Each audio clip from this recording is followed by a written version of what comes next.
Hello, ladies and gents. Welcome to the Thursday Takeover. I am your host, KomodoDragonJesus, and guys, let's have some fun today.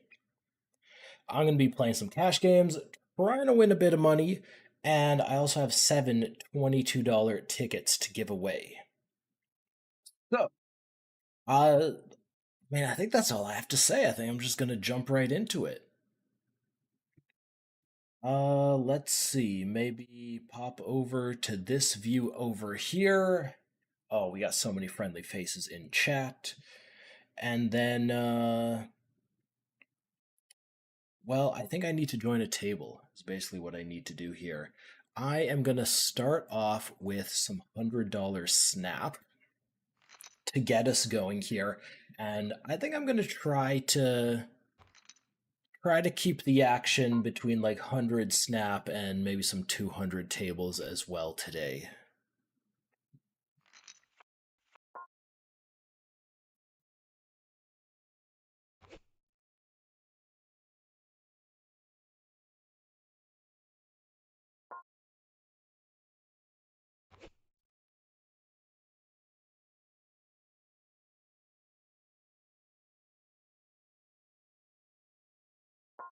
Okay, so we're starting out folding some hands, which means kind of perfect opportunity for me to just hop into chat and see who's here.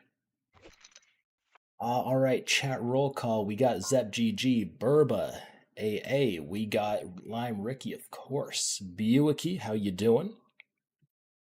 On Martinoni, Lord Grim. Lord Grim, I still haven't tried to send that bounty over again. I will try to do that again at the end of the stream. Again, sorry about that. I don't know what's going on. Andy Rednick, good to see you. Squoze Tower 009. Get the money, smile blind. Good to see you all, guys. We're gonna have some fun today. Now, so far just starting off folding a bunch of hands, and I mean that's fine. That happens. We get some crummy hands to start. For anybody wondering, there's only one color tag on my stream that is really important, and that's this orange. Orange means you are a viewer or somebody I know in some way or another. And while I do my best to win money every time I'm trying to play here, I may or may not do the occasional silly thing against a viewer. If you guys like these cash games here and you want to join me, feel free. Feel free to tell me in chat as well, and I will mark you as a friend, and we'll have some fun together. What's up, Super Zero?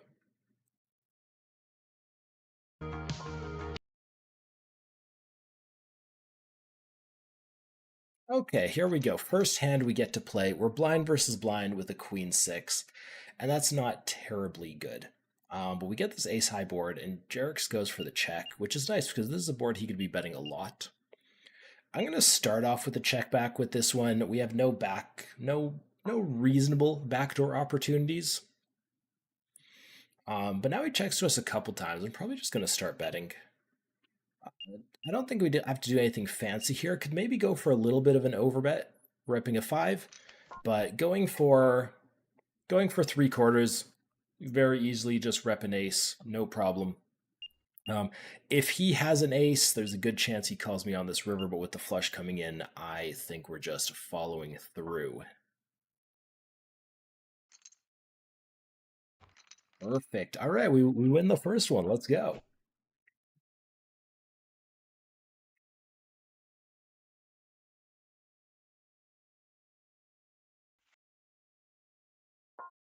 Eight deuce is a slightly worse hand. I'm going to see if I can jump into the 200 snap game here as well. And all right, looks like that's going. So we got some 100 snap. We got a little 200 snap. Now, the 200 snap, it's just getting off the ground. So we're playing pretty short-handed here, but should still be able to have some fun. And all right, so I ended up posting my blind here because that's just, the software does that automatically. And I'm going to go for the check back on this flop. Oh, you know what, Lime Ricky? Yes, I should absolutely mention that. Okay, for the double check back, Bluff River. Right, guys, there is a delay on this stream. Essentially, well, we're playing for hundreds of dollars here. I'd rather not have people snipe my cards. I am going to go for the overbet on river here. Just repping a six. Just repping something like, I don't know, king six. Something like that. He calls with deuces. Uh, yeah, nice call. So we do have a significant delay on the stream. It's 4 minutes. Well, we can make it work. We can make it work, guys. This is how I usually live in my own stream. And now we get this really funny spot over here where I'm three-way and I've flopped a set, but there's a bit of, or I've rivered a set. There's a bit of a problem with this board in that there's four to a straight on it, which means I cannot go for value, or at least I'm not going to attempt to go for value. I'm looking to have it go check, check. Now, there was a bet and a call, and this guy overcalled. I could very easily have a straight here in a variety of ways. But also, since he called on turn, I don't really know. Like he needs to be like turning a jack into a bluff or something. So I don't even think we're calling the set. That's just not going to happen.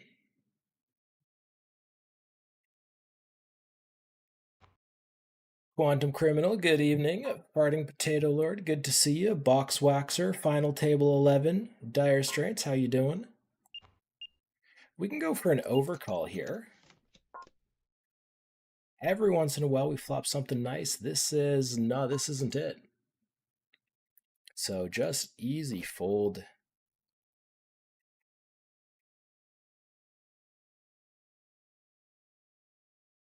Now, on this setup, I don't actually have my tables bound to my stream deck. I should really do that. I'll have to do it manually, but getting a little bit more action going here. Okay, pocket fives under pair to the board. Not great. I'm going to go ahead and c-bet this one, though. And like if he calls on flop, we have a few options on certain turn cards. We could just turn our fives into a bluff, go for some big bets. On certain cards, we just kind of check back, see if we can get to showdown.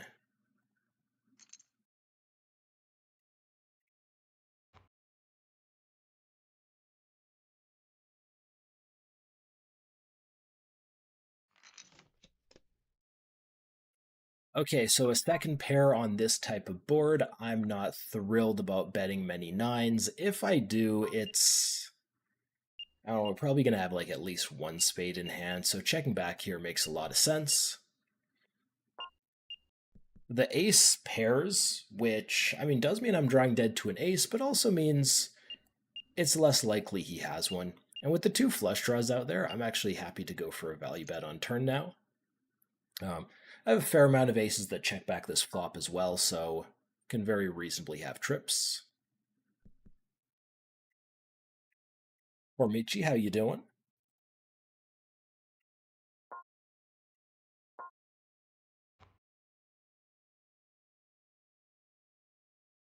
Let's go for the raise. Flopping an open-ender. All right, I'm down. You guys are going to see a lot of little c-bets here. He goes for the quick call. Now, I don't have a diamond. I don't think that really affects me that much. Going for 75% here sets up reasonably well for a river jam. Could maybe go something like... I don't think we necessarily benefit much from going pot instead. So I'm just going to keep up the barrels here.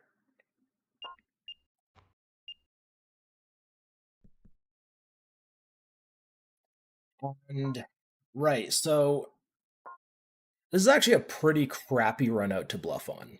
I'll go ahead and say that. But with just the queen high and no diamonds, I think we do have to go for it. It's a spot like if I'm holding, I think king queen, I would just check it back. But queen 10, not so much. And he has the aces. Okay, I mean aces are good. Aces are definitely good. Okay, if we slide over here, I have an ace jack, tossing out a little bet up against Joker Son. And I actually got another table up and running right here where I turned a straight up against Equalizer. Now he bet the flop, turn went check, check, and now it's on me to decide whether or not I want to bet this river, and I think I do. And I think this can be a bit of an overbet. I think we can go like that. Having the spade here is definitely preferable. It means if he does have some spade hands that check back turn, there's going to be fewer of them that actually connect with that river.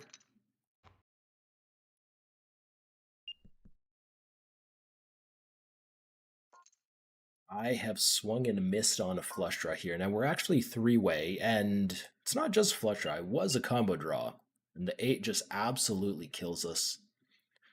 Three-way, this is never going to get bluffed.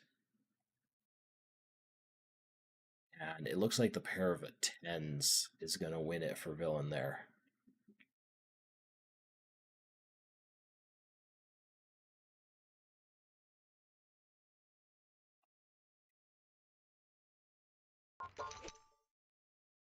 What's up, Cindy Bear?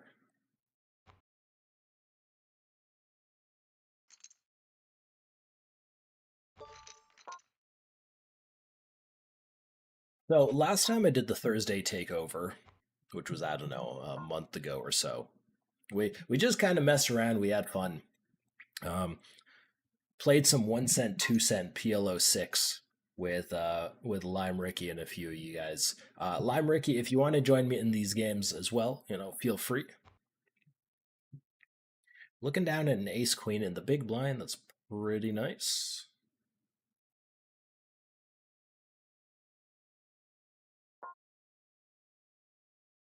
And we're just going to be going for the raise here. We're going to 12. Whoa, we're not going to 125. We're going to 1250.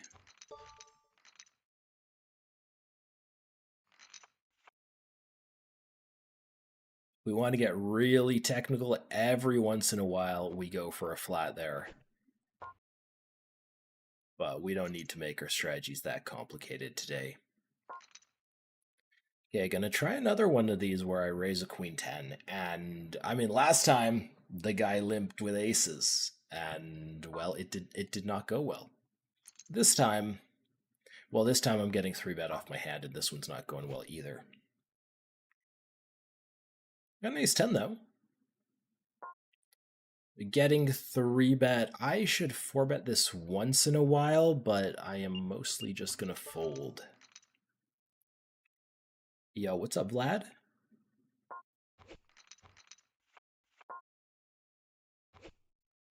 And yeah, guys, as I mentioned before, we do have some giveaways today. We have 7 $22 tickets, which is an absolute nonsense number. I'm just going to throw that out there. Because there's no way to evenly distribute 7 tickets over a number of giveaways unless you're doing 1 giveaway or 7. And I don't think we're doing either of those. But we're going to see what we can do. We'll make it work. But we got lots of tickets to give away, so make sure to stick around.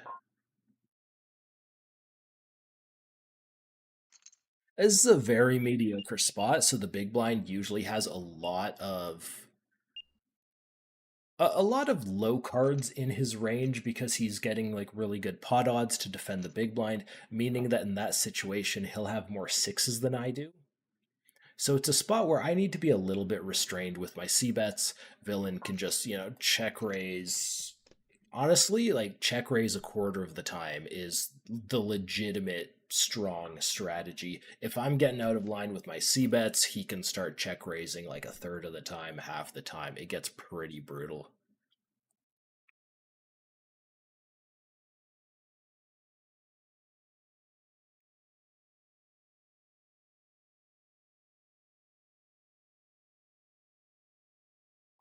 We are not playing this nine deuce.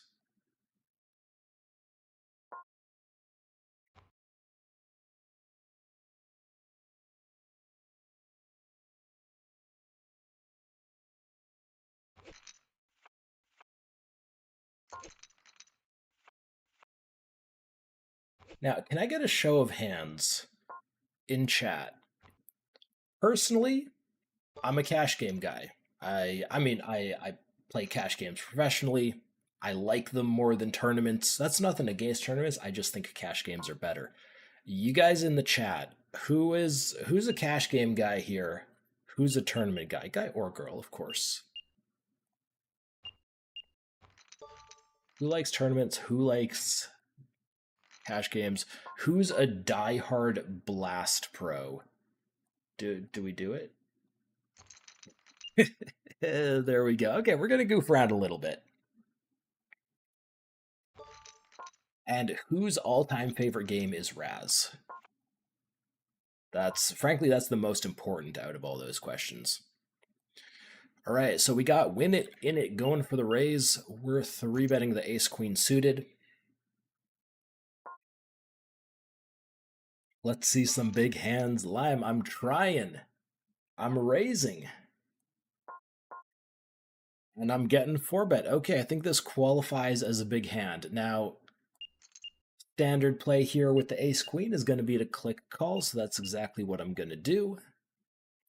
Hit an ace, and okay, now we're kind of at a point where if he wants the money to go in, the money goes in. But he goes for a check, which is unusual.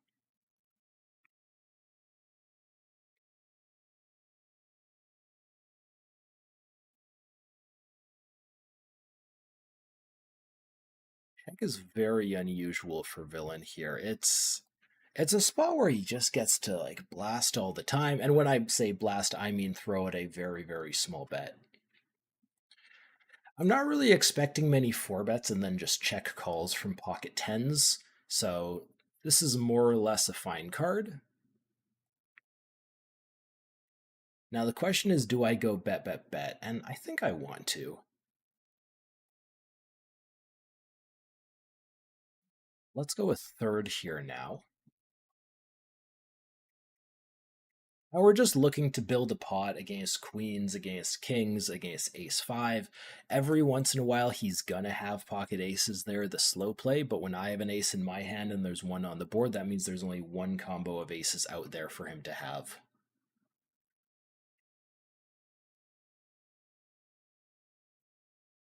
Compare that to something like the 6 combos of kings he can have, the 3 combos of queens that he can have when I have one in my hand. Um, okay, so there's a limp, there's a raise. I'm going to go for a call here. Now, this is usually a pretty safe call. You know, our pot odds aren't that good. We're going to be out of position in a multi-way pot. That all sucks. But we're often just going to get to see the cards.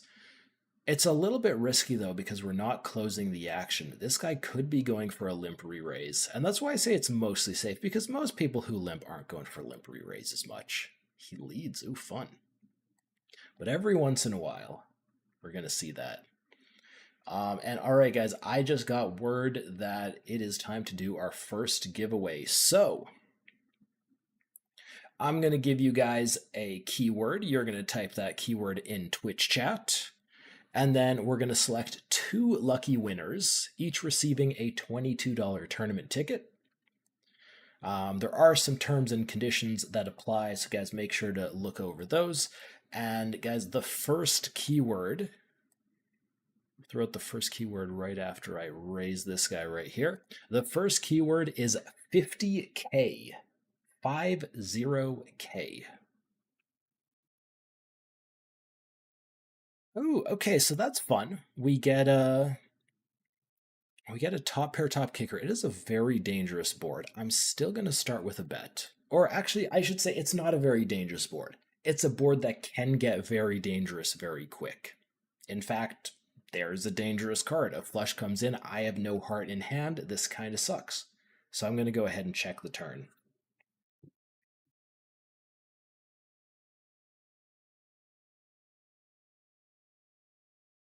Yo, what's up? No money play. And EX on. How'd the free roll go? Oh, the free roll was a lot of fun. I didn't make it quite as far as I wanted to, though. Meaning I got nothing out of it. Okay, so we're facing 1/3 here, which is pretty, maybe a little on the small side, but pretty reasonable bet from Villain. I think I have just a really clear check call. And then we go for the check, and if he goes for the river jam, he didn't, he snap checks back and we win. If he goes for the river jam, we actually have to strongly consider folding that one.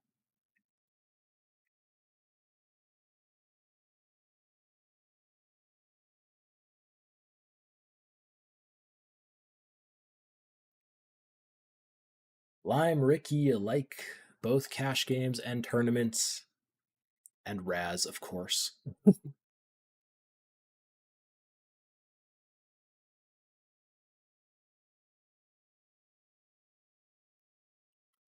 Right, so guys, I'll say this is a little hard to do with the delay. I'll say we're gonna cut off the giveaway right here.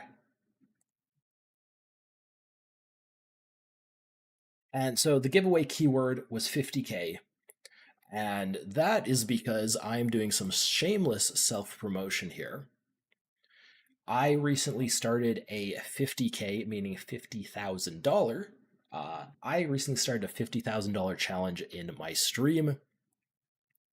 Started about, I want to say 3 weeks ago with the goal of, making 50,000 as efficiently as possible. And so far it's been going really well. Let's go for a little bit of a three bet here. It's been going well. Yeah, we're what 3 weeks in, and I don't have the number jotted down in front of me, but I think we're up close to $6,000. So getting there. Okay, so isn't this the guy I three bet and he four bet me last time? I think it is. But you know what? I had Ace Queen last time. Ace Queen is great. Ace Nine, not so much. We're gonna fold that one to the four bet.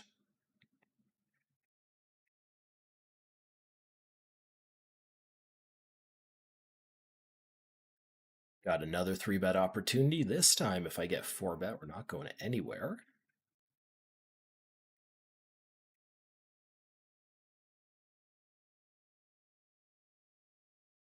All right, not this time. I mean, it was a different guy. This guy would clearly never four bet me.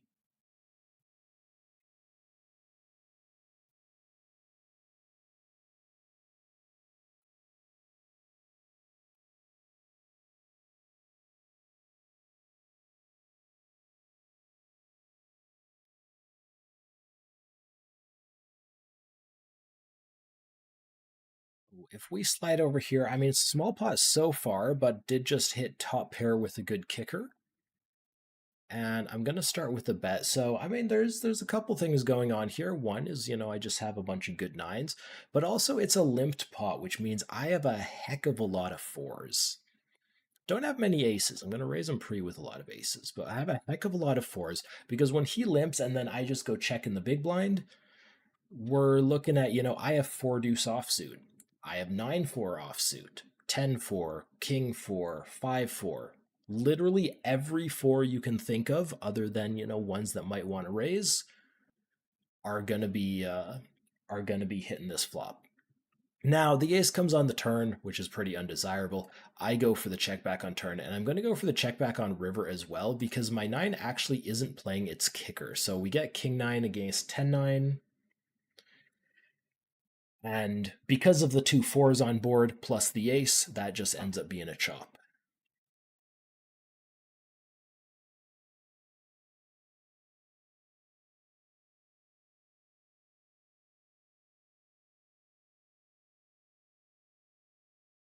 Now we go ahead and raise the limper here. We get this ace high board. I don't mind tossing out a bet. We take it down. Perfect.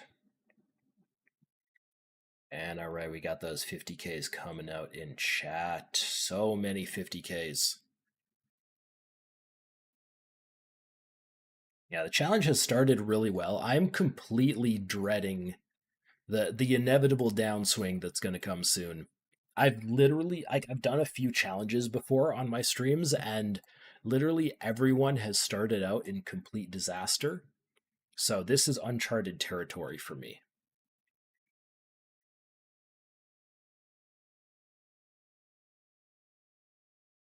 All right, so this guy limp jams. We got the ace king. We're click and call. Heavy favorite against ace seven offsuit. Just need to dodge a seven. And that is dodging a seven. Let's go. $132 pot coming our way. And okay, so it looks like that game's going to break. I'm going to bring us back to this 100 snap table where I have turned a flush, I'm betting, and unfortunately, villain just insta-folds.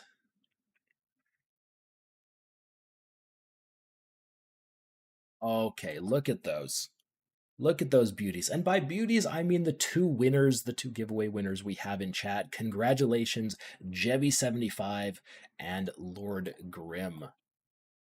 Each taking home a $22 ticket. Meanwhile, my aces just take home a $1.50. I feel like you guys got the better end of that deal.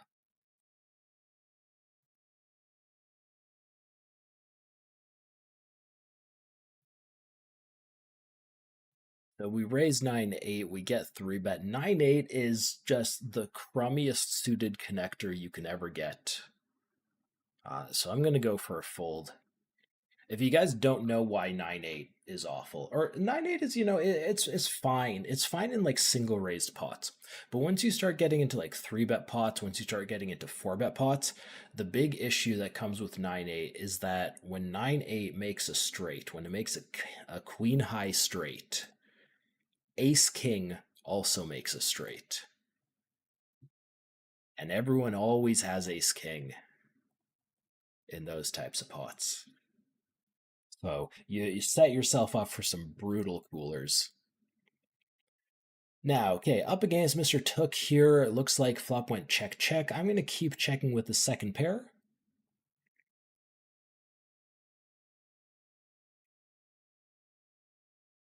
And he comes up with a delay. Now, this is a fairly mediocre spot, but we do need to find some hands to click call with. I'm going to go ahead and click call with the Jack 4. I don't think my kicker really matters here, but the important part about the kicker is, what type of hands it might block or unblock. So, for example, if I had something like Jack 9, I'm pretty uncomfortable calling a turn bet because he's going to be bluffing with a lot of Queen 9, 10 9, 9 7 if he doesn't bet that on flop. When the flush comes in here, I'm going to fold my hand though. But meanwhile, you got the 4 with the Jack 4, and it just, it doesn't really block anything.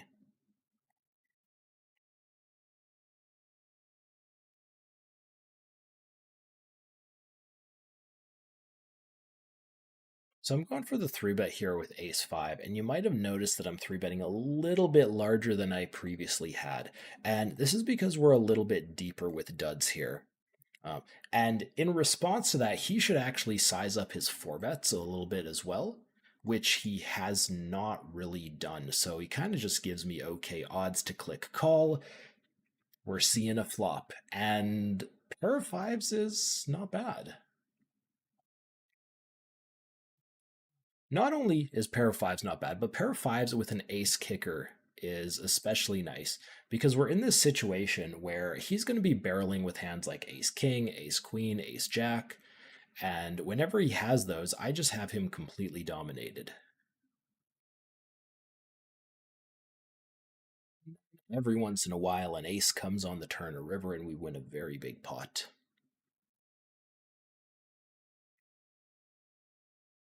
Oh, okay, that's not something you'll usually see in this situation. That is an extremely large bet.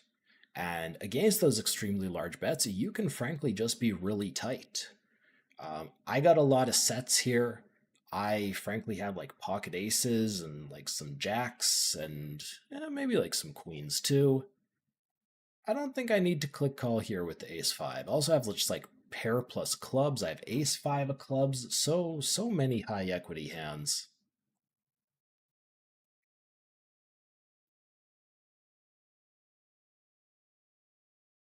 Yeah, that was an absolutely monstrous bet.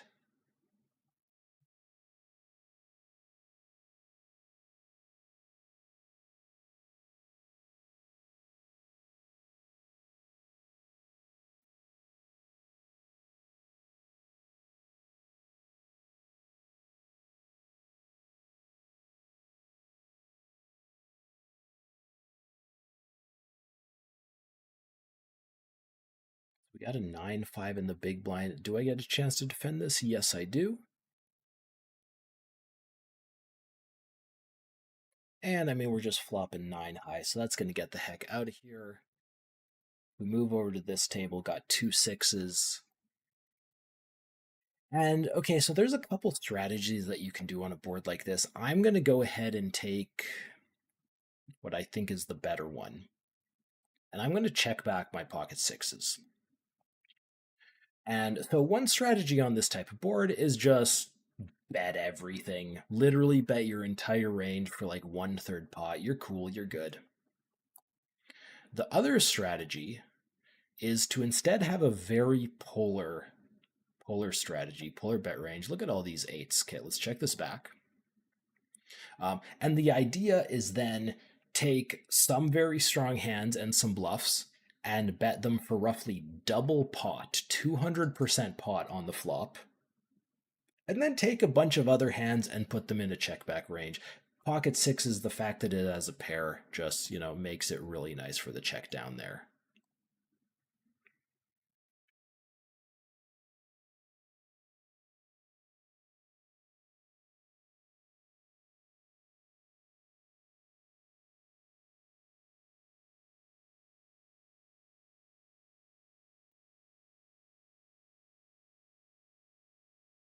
Now, of course, the fun thing about playing snap games is every time you fold, you can just fairly instantly get a new hand.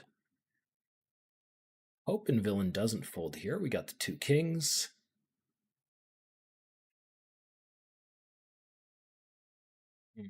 All right, all right. So we've had the aces, everybody folds. We've had the kings, everybody folds. If I had queens, I don't recall.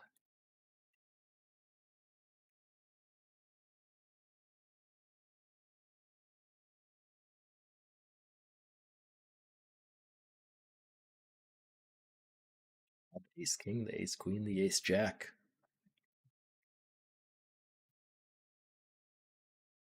Let's see if we get a little action from this Dobry. Dobry playing really tight since he sat down today. That's not typical of him. I play against Dobry on a fairly regular basis, and he is a little bit more aggressive than that. Now I'm not actually using my HUD right now. Just playing HUDless here. I do have a little bit of information coming from the built-in HUD that 888 Poker has so kindly provided for us.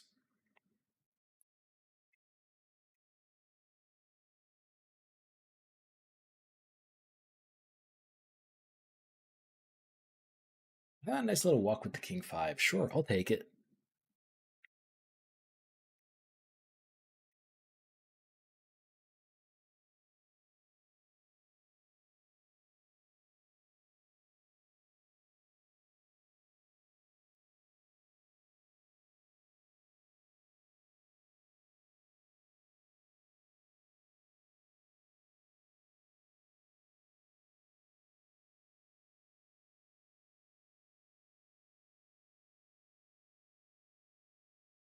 So this is actually a very mediocre spot for pocket fives. I am, however, going to take it. Click call, potentially see a flop. One of the risks is, of course, that 3-bet coming in, and when the 3-bet comes in, Um, you can make like maybe a low frequency call with pocket fives here, but for the most part, you're just click and fold. And I'm going to bring us over here where you guys just missed it. I 4-bet against Useless Clown with the King Jack suited.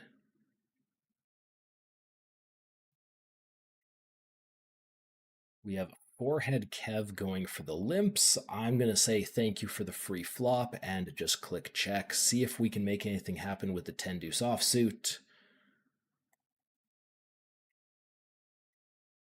And I mean, so far, not much is happening. He goes for the bet. We're out of here.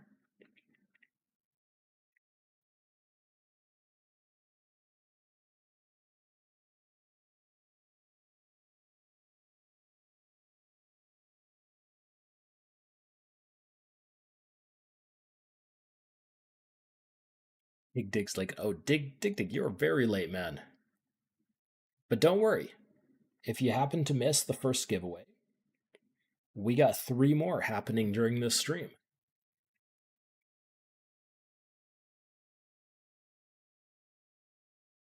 This is a board where usually you want to go for like some really big bets. You can even overbet this board. When villain goes small, makes it, a fairly easy peel here with the 10-9. Though even against a bigger bet, 10-9's top pair. It's fairly easy peel anyways. Let's see if he throws in the second bet, and he doesn't. And this is a turn card that people tend to bet really, really frequently when they have value, simply because they're afraid of all the draws that could come in. I'm gonna slide us over to this table where I am jamming against a cold 4-bet from Dobry here. We got 2 queens. He has 2 kings. Oh, but that's a queen on board. Hold. Hey, there we go. Perfect.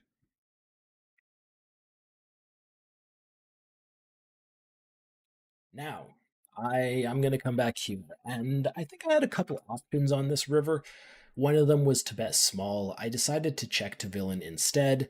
I expect he's a little bit short on value hands, but unfortunately, sometimes he just hits the river top pair, and we're going to end up paying off a $6 bet here. Yeah. And so, I mean, the idea there is we make that assumption that he's pretty light on made hands after checking back the turn. So it doesn't make the most sense to go for a lot of value bets if he's not going to have hands to call with. But he's going to get to that spot. He had the queen 7 there. He's going to have jack 7s. He's going to have 9 8s. He's going to have king 6s. Just a whole bunch of that stuff. And we're looking to pick off bluffs from those hands.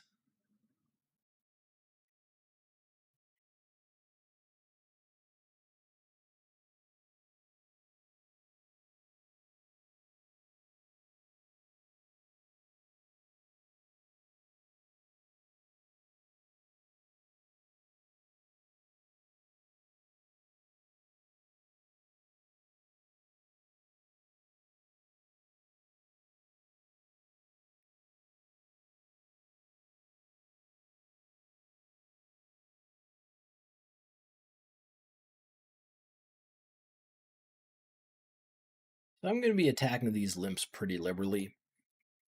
You do have to be a little bit careful. And this is a spot where, the built-in HUD here comes in pretty useful. So all limpers are not built the same. There are some players who are tight and limp. There are some players who are loose and limp. If you're up against somebody who's, showing something like the 26 VPIP over here and they're limping, you don't necessarily want to raise those guys super wide because they're just limping with a bunch of pocket pairs, they're limping with a bunch of broadways, and you start raising them with queen 8 offsuits, you're just going to get yourself in trouble. Then you got players who are a bit looser and maybe even players who are just playing nearly every hand, and against those guys you can just absolutely feel free. Just get really aggressive. Hey, George, thank you for the good luck, man.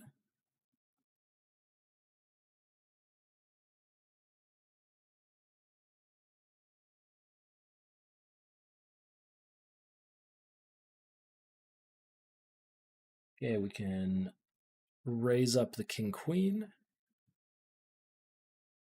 Useless clown in the big goes for the call. And so this is another one of those textures where we want to go polar. We want to have some big bets. Not as big of bets on this one. I usually go about like 133% pot or a check, and then the king queen is going to be in the check range. Not having a diamond is pretty rough, but looks like Useless Clown not going to be applying any pressure yet. We go for the double check back. And the 3 is fairly clean. It's a spot where if villain has something like, say the 5-6 over here that makes the straight, he's very likely going to be betting it on turn because check calling it on turn really sucks. And against a half pot bet, I think the king queen is just a mandatory call. We're absolutely losing to a whole bunch of hands in his value range, but that's not one of them.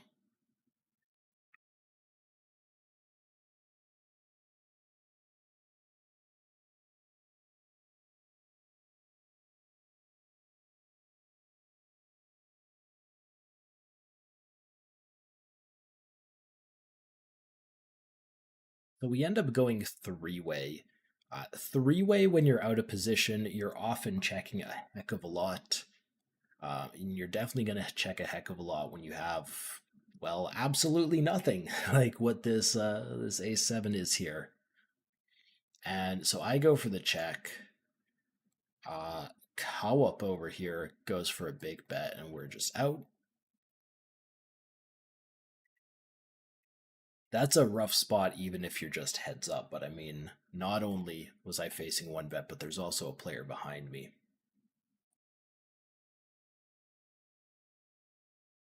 Three queens, let's go. This guy just like clicks it back, which is, I don't know. Frankly, there's a good chance that this is a misclick. It's pretty tempting to just 4-bet it up to 12. He has 70 blinds, so it's not the easiest shove to make over this. Oh, okay. All right. So here's the thing. We do the 4-bet thing, he calls, and then he just leads out. I don't know anything about this guy other than he seems to be playing a bit too many hands so far, and he's taken a really weird line on the flop that you should never really be taking. So I'm going to go ahead and not fold top pair to him. So I'm going to click a call here, and I'm going to call, I mean, certainly any non-club turn. Oh, that's a brilliant one. Might find some folds on club turns. But since I really don't know what villain's doing here, we're hoping he has a few spazzes like that. And there we go, winning a nice pot with the ace-5. If I continue this streak, I'll make a quarter of the 50K challenge today. You know what, Con Martinoni? I would like that. I would like that very much.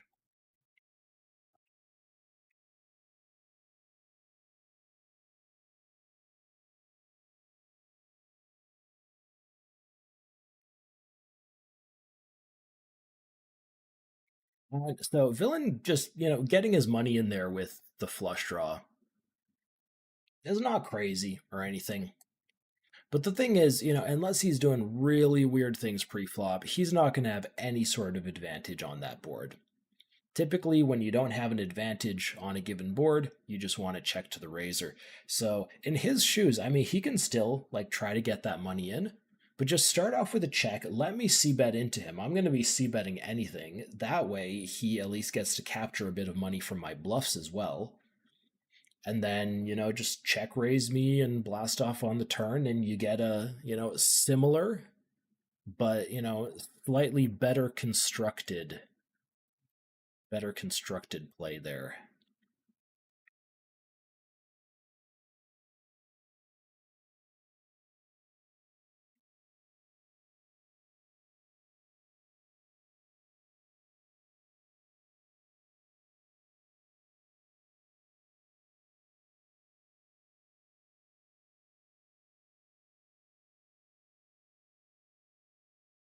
So we got Bobby taking his time in the big blind. Thought he might have been going for a four bet or a cold call there. Looks like not this time.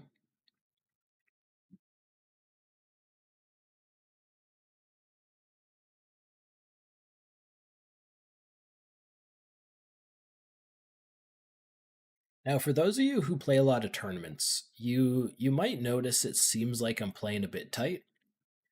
Uh, I swear I'm playing reasonably, but you actually have there's a pretty significant difference in the ways that pre-flop plays between tournaments and cash games. We're going to completely ignore the whole stack depth thing for a moment because that's a whole other thing.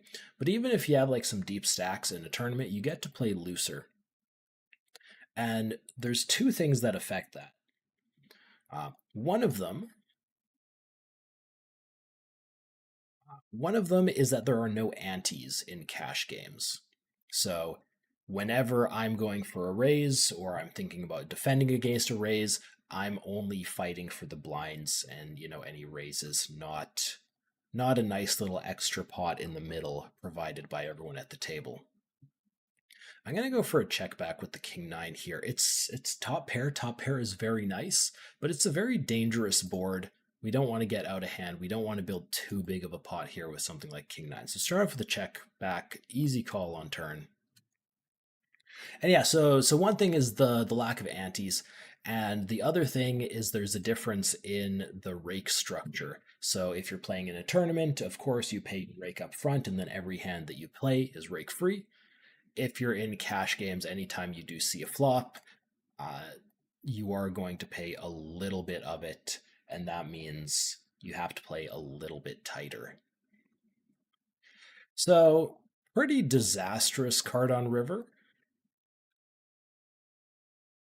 And villain goes for the small bet.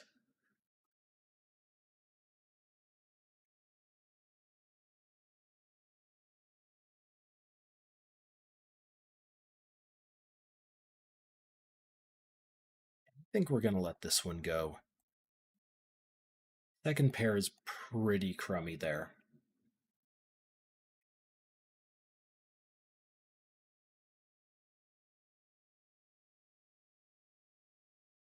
Ooh, okay, so I raised, we get 3-bet, the cold 4-bet comes in. I'm going to go fold, but I'm going to go fold and watch because I always like to see how these end up. Here, I'm actually just going to move this over here. Looks like the 4-better did end up folding, so we don't get to see any interesting showdowns. This is a fun spot to go for some overbets as well. And I mean, I've been talking about this polar strategy a few times, and up until now, when I've been talking about it, I've been having hands that go into the check range, so I'm just taking the bet when we get into that one. Ace King is pretty darn good.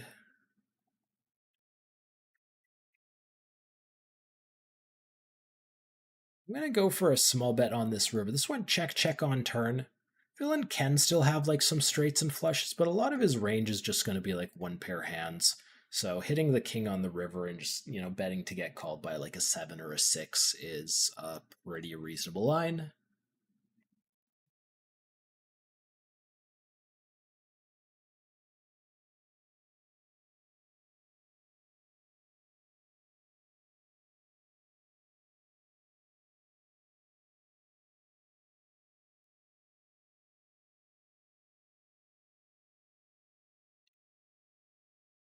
Isn't this the same ace king I just had? It's so beautiful. Okay, so we got Kyle going for the limp. We got Sean. I'm going to call him Sean. We got Sean going for a little bit of a raise. I'm going for the 3-bet. And with something like ace king suited, we are not shy to get the money in all in pre. He jams. Yeah, it's a call. Pocket kings, a little bit of a strong jam from this position. It's a play you would typically see from like middle position or under the gun. Once you get into the, hey, where's my money? Once you get into the cutoff, you basically want to be shoving. I think it's like mostly pocket jacks. Kings do really well as a non all in 4-bet. However, I had ace king, so he non all in four bets me. I'm shoving on him anyways. It doesn't end up making a difference in that spot, but it does end up making a difference with a lot of weaker hands. So, in kind of a weird spot here where I raised on the button, villain defends in the big blind. He let out for the minimum. He bet $1 into me on flop. I called. He bet on turn, and now he's betting river. Uh, if he's betting something like, $9 here, I would actually consider folding this, but against this size, it's way too small to consider folding a top pair, and he's just doing a little bit of nonsense betting with the pocket sevens.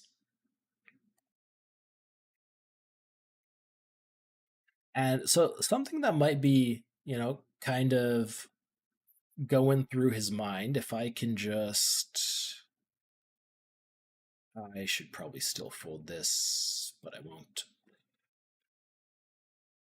So something that might be going through his head here on in this hand. So he's leading into me multiple times, and he has a seven, so he has like a flush draw on turn. He also blocks my ability to have a flush. But the thing is, when he's betting so small on river, he tosses out that $4. His blocker, I mean, it's not useless, but it's pretty close to useless because so much of my calling range is just going to be like a bunch of pair hands, like exactly what I have. So blocking a small portion of some flushes doesn't matter. Now, if he instead goes absolutely massive here to the point where I'm folding a lot of top pairs, maybe I'm even considering folding trips, and a huge chunk of my river calling range is just flushes or better, then that seven starts to do a lot of work. We got queens. This actually started as a three-way pot with duds as well. And cow up goes for the bet. On the triple connected low board, we can have some check raises, but we mostly have to be cautious here. And then we get this turn. So on the turn, I think often what you'll see from villain, like when he has the nut portion of his range, is overbets. So when he goes half pot here, I think I'm fairly comfortable just going for the check raise. And we're going for a check raise against, like pocket sevens, pocket eights. Oh, that's a good one. That is a very good one. And it's a little bit of an overbet to get in on the river, but if I'm expecting him to have like a lot of those medium strength hands, I don't want to check to him. He can have some missed flush draws, and against those specifically, I am going to miss some value against doing this. But that's okay. And I mean, if he has something nutted, if he does have the pocket sixes that he's just sizing really small on turn, it doesn't really matter because, we're always getting it all in on river. And okay, so we don't win it all, but we do win the pot, which is expected when you have top full house. I actually had a hand. I don't know if I don't think it was earlier this week. I think it was late last week where I ran top full house into quads. That was pretty brutal. So I'm going to go call here with the king 10 against a 3-bet. King 10 is a reasonable 4-bet candidate, so we could think about doing that, but just not doing that this time. And against roughly quarter pot, I think king 10s actually have to peel here. It's small enough, I think. Oh, and okay. Either a very good or a very bad turn card, depending on what villain's holding. He checks back, so probably a very good one.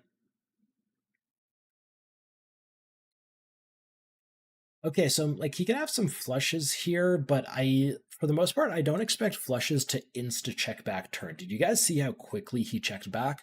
I expect a flush draw to think about it for at least a few seconds. Same with the king. So I'm gonna go for a reasonably medium bet here. And we're gonna get called by a whole bunch of like queens, jacks, tens. Hopefully 8-9 doesn't shove on me. That would be pretty brutal. If he does shove or if he does like raise in any way, I think I'm pretty much bottom of my value range here, so I just go ahead and fold it. We have no like relevant blockers either.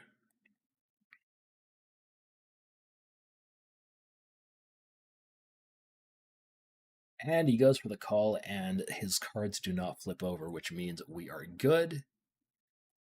I think my flop call might have been a little bit flimsy there, but that's okay. And he calls me with the 8-7. So the 8-7 is, I don't know, it's a pretty light call there. But I do think he's reading into the situation reasonably well. He's realizing that when he bets so small on the flop, I'm going to be peeling really wide. That's how I ended up there with King 10. But I'm also going to have a variety of other cards, and those will be used, as potential bluffs. If, for example, he had bet really large on flop, I'm not really going to have all that many high card hands that are calling. I'm just going to be like fairly pair heavy, with the exception of maybe like ace queens. And if that's the case, then that kind of bluff catch gets a lot dicier.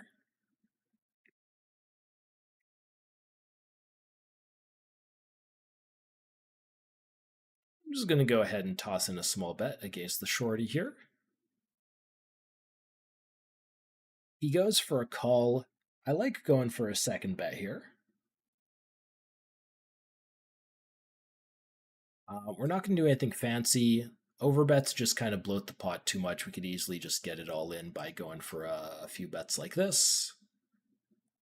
And I mean, that's, hypothetically if I had a value hand. But we do get the fold, and I mean, I had ace high, so I'm happy with that. And speaking of happy, guys, it's time for another giveaway. So we're going to do the same thing as we did last time, guys. I'm going to tell you to type a keyword in chat. You guys are going to type it in. We're going to pick 2 winners to win a $22 ticket each. And then, you might turn that $22 ticket into something nice. Who knows? Same as before, this is only happening in Twitch chat. If you're watching on YouTube, feel free to hop on over. And terms and conditions do apply. So, guys, I mentioned before we got the 50K challenge going on, and our first keyword, the first keyword that we did like half an hour ago, was 50K. And now, because we're extremely creative people over here at 888 Poker, the next keyword is challenge. Because we got the 50K challenge.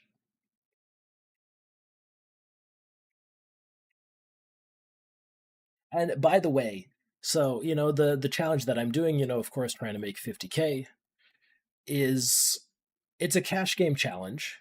And these games that I'm playing right now, they are counting towards it. So the fact that, I'm able to win that queens against kings, the fact that the queen 9 did not get there against my ace 5 in that big pot, I mean, I get to keep the money either way, which is nice, but it also means we're not getting any setbacks in the challenge, which is just wonderful. I just defended my blind here against the min raise, flopped terribly. Now, this is a spot where, I mean, my hand is absolute trash, but this is a spot where players typically overfold a bunch after checking back flop, so I'm even just gonna take a stab here. And so I'm going for the small size. Could have some big sizes as well, but it's a situation where if I want to use a really big size, I'm probably going to rely on a club blocker. I'm just going to go for one more, just for the medium size.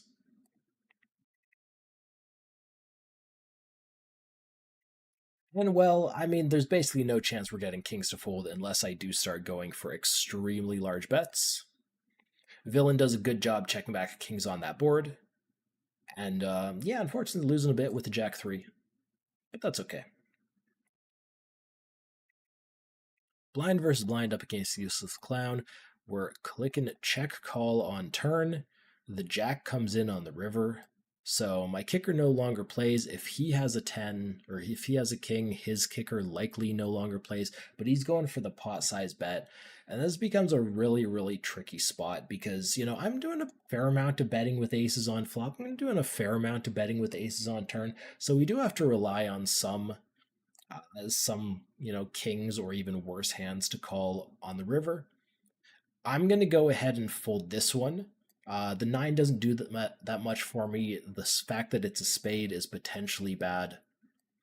So we're going to go for the fold. And okay, guys, I think it's been a few minutes, right? Let's cut off the giveaway right there. Good luck to everybody who's entered. We'll let Lime take it from here. And guys, I do have a little bit of bad news, not about the giveaway. It's about every once in a while I do encounter this bug in 888 where it sits me out of the snap tables and I can't sit back in. So the $300 stack here is unfortunately going to be put back in our bankroll. I'm going to rebuy for $100.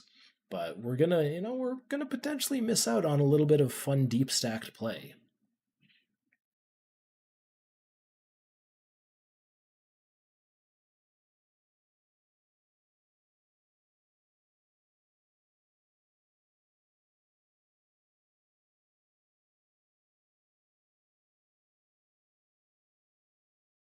Judd's going for the raise. We got an ace 10 offsuit. This hand is a little bit too weak to raise. We want like an ace jack offsuit there if we're trying to play well.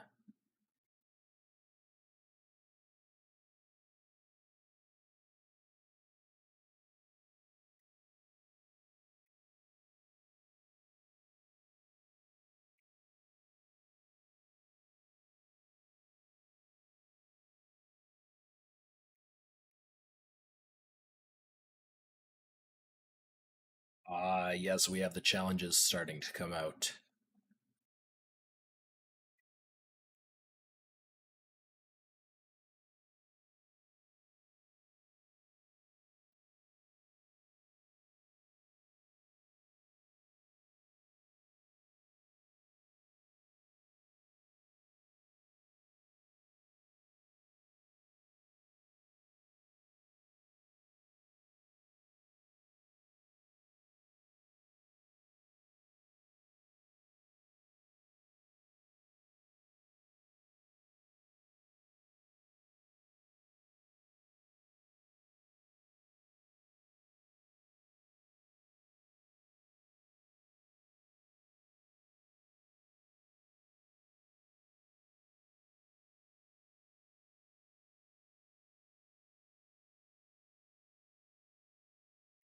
Always love to get a walk with something like 9 deuce.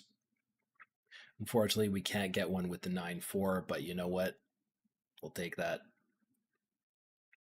Don't lose any money for folding on the button.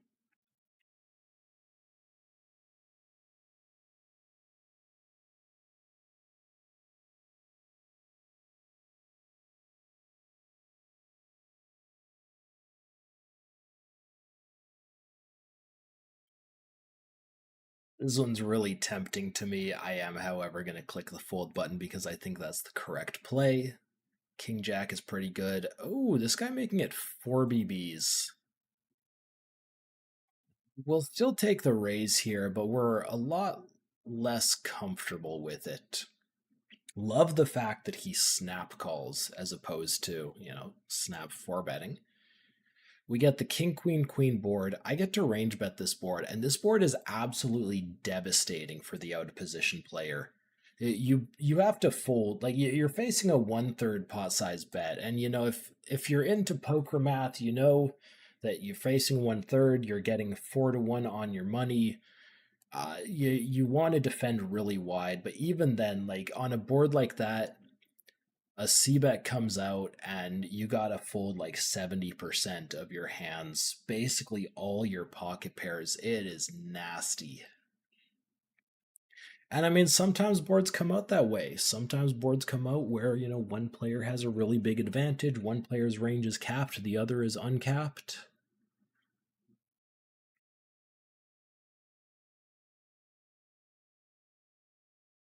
Go ahead and raise against Useless Clown over here with the Ace-King of Hearts. Apparently, it's always the Ace-King of Hearts.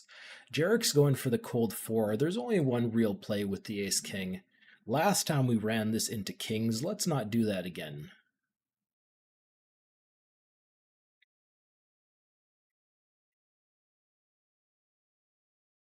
And getting a fold, frankly, I am perfectly okay with that. Okay, guys, and we have our giveaway winners. Congratulations to Leo Gigic and congratulations to Claudian M. Enjoy your $22 tickets, guys. For anybody who hasn't had a chance to win yet, guys, stick around. We have 3 more tickets to give away. Now, Ace Queen is pretty good, but once raise and re-raise comes in, it's going to be a little too weak. We're going for the fold there. We're going to play the King Queen here. And guys, I'm going to play, maybe another hand or two here. We're going to play until the big blind hits. And then usually, it's the tournament players that get the break on the hour, but I'm going to go ahead and give myself a little break. We're going to play this hand. We're going to take 5, and then we're going to be back for more giveaways and more cash games. But for that to happen, we need this hand to move along. We got small blind. Small blind, taking a moment. These pre-flop spots aren't typically massive decisions, so, there's a few possibilities here. Maybe his internet is disconnected. Maybe he's had to get up away from the computer for some reason. He got to go to the bathroom. Maybe his pizza is at the door. Got to go take care of it. But whatever it is, he's, he's making us wait for a moment. That's okay. I got time. Frankly, this feels like a break right here.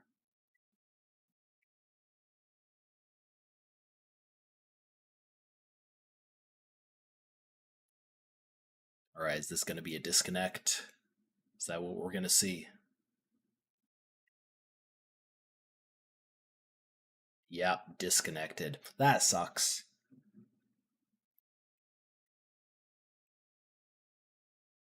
And okay, so guys, we are sitting out.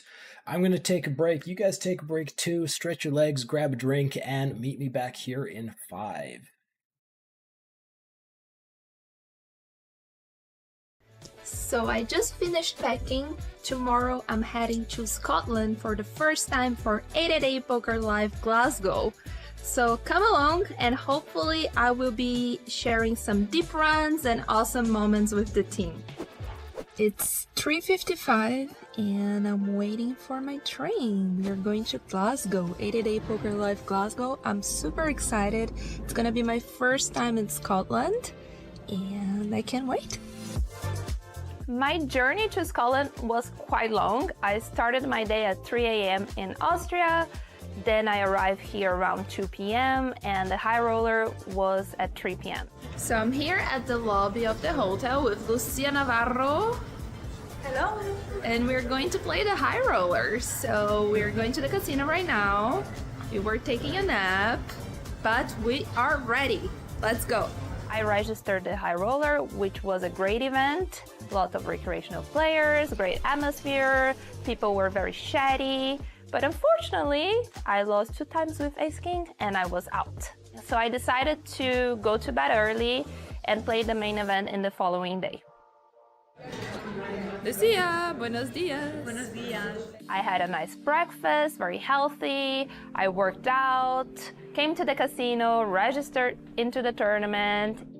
I didn't have a necessarily tough table, so I could just play one hand at a time and try to make good decisions. I was also running fairly well.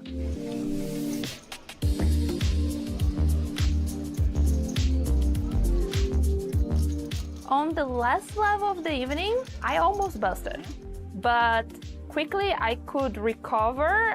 I doubled up with jacks versus 4s, and I bagged a quite wealthy stack into day 2. After bagging day 1 on my first try, it meant that I didn't have to play the main event again on the subsequent day.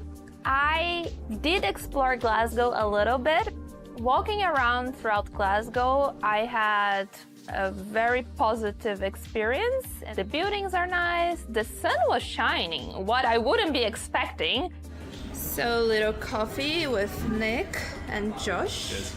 Cheers. Lots of commerce, restaurants, life in the city, and it's such a beautiful country. Then I had a great day. About to start day 2 of the main event, and I am on the feature table. My stack is looking pretty good at the moment, 60 something big blinds. So let's see how this will go. Aggression is what makes money in poker. So in that stage of the tournament, I do feel like playing aggressive, taking your spots, and risking in order to build up a stack to be the best strategy. Over go the aces, over go the kings, and it's a 2. So Vivi, up to 326,000. Of course, you can just be there folding, waiting for aces or kings or ace-king, but sometimes you don't get these hands. So you need to play poker, you know? Sometimes you have queen-8 suited, and if it's a good jam, it's a good jam. So my bust out hand, I'm on the big blind with 20 big blinds. He raised on the button with 22 big blinds. I have queen-8 of diamonds, and I decided to use this hand as a bluff. I jammed, and he ended up calling. He had ace-10 of spades. I have the queen-8 of diamond. I still had around 40% equity, but I lost this one and I was out. Many times in poker, you will do the right play, and you will still lose the pot. You bust tournaments. I'm happy with my overall performance, and I had a good time. My cash was 2410, so I'm always happy about cashing, especially in a 888 Poker Live event as compared to non-888 Poker Live events where I don't have to combine playing poker with content creation. Okay, guys, I am back. I was actually getting a bit chilly, so I put a hoodie on, guys. You got the AC is blasting over here. It's hot outside, but I mean, not in here today. So, we've been playing some cash games for an hour, guys. It's been a lot of fun. I think we made a little bit of money. And now just, I don't know, try to keep it going. Crazy Scotsman, good to see you.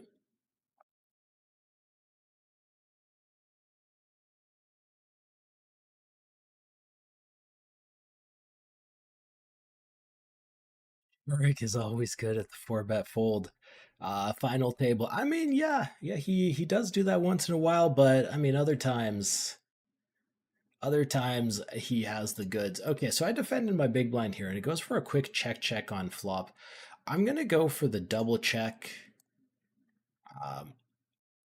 This is a board that's really hard for me to connect with in a meaningful way.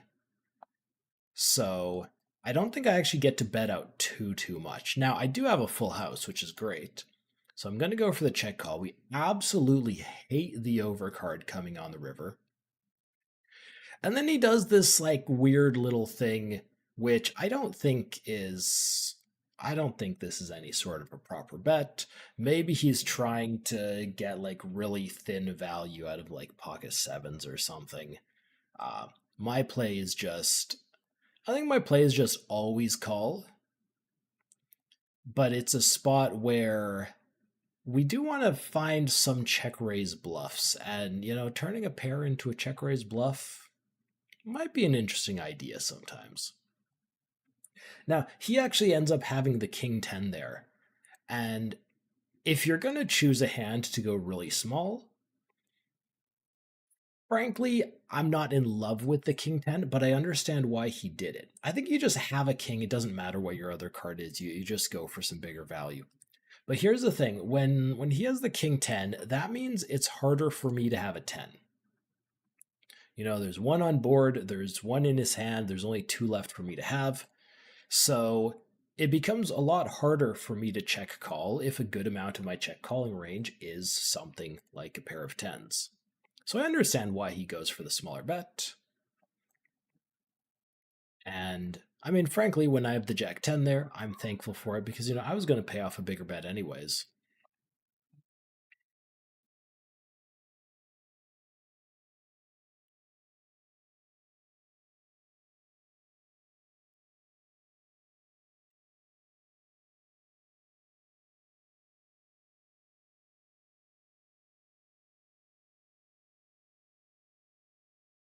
Claudia and Emmy, you're a fan of Vivi? I mean, of course you are. We all are. She's amazing.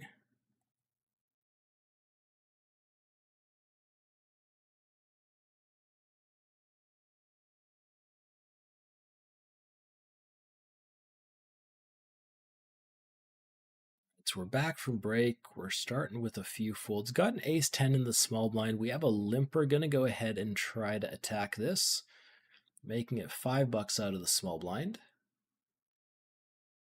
Big blind comes along. Are we going to see the limp re-raise? This is a very attractive spot for a limp re-raise. I mean, if he has an appropriate hand for it. He's short stacked. There's already what, like $11 in the pot. He only had 45 to begin the hand. Now, when we get called twice here, we do need, you know, we need to have some reasonable standards for hands that we're looking to bet on flop. We're not just going to bet any two cards. And I think the ace 10 just kind of falls into a check range, and it's going to do the same thing on turn. Big blind is checking very, very quickly, and it makes the spot kind of interesting because if the limper is paying attention to that, then he can bet really liberally on turn because the assumption is that this guy's just going to check fold like every time. So he's up against two players, but in reality, he's only up against me. I still don't think the ace 10 is good enough to start looking him up light, and I don't even know if he's paying attention to something like that. But if he is, then it's just a really nice spot for him to bet. And I mean, he did take it.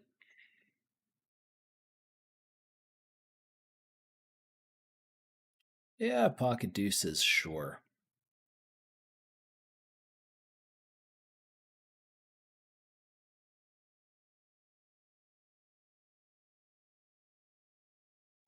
Jerks goes for the call, and Pashu Pashu going for a call as well. Now, this is kind of interesting. Um, we'll want a few bets on this board, and if I'm going to go for a bluff, having an underpair like deuces actually isn't the worst thing. Jerix is in this just really tough spot if he has something like pocket eights where there's an ace and two jacks on board and there's a player behind. Now, the fun thing about betting an underpair is that you have, well, you have two outs. Two outs to something nice. And so I'm going to bet this turn. Now, the question is sizing.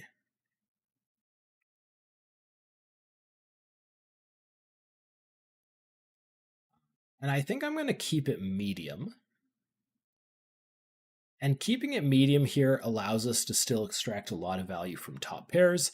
Once I start going for overbets, I do still, I always get called or raised by a jack, but he starts folding out his top pairs, and that's not what we want to see. All right, pocket eights, best hand in poker. Let's go. Raise it to 8. Oh, it's a lot of eights. Yeah, so just go for the medium sized bet with those pocket deuces, and then size up significantly on the river if villain doesn't toss in any turn raises.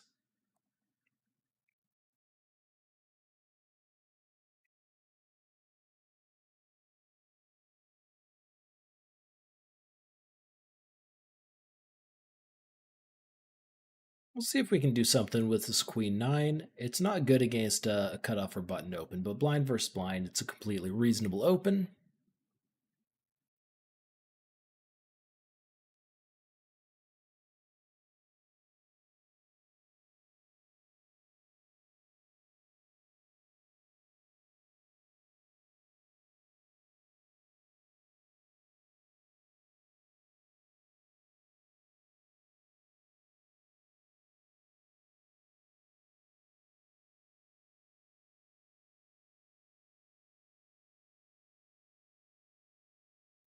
We had the queen 10 raise, we got the king 5 raise.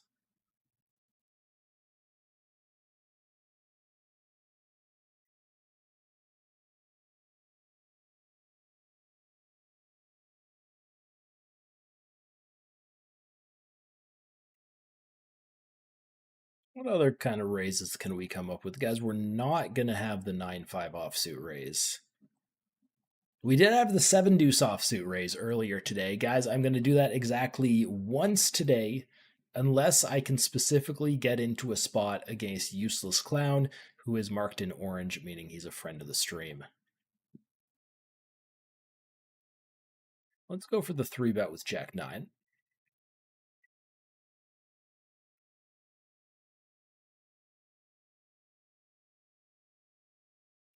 Yeah, so if you guys recall, this is the same guy. When I had the ace 5, he had the queen 9, and he donked into me really, really big in that 4-bet pot.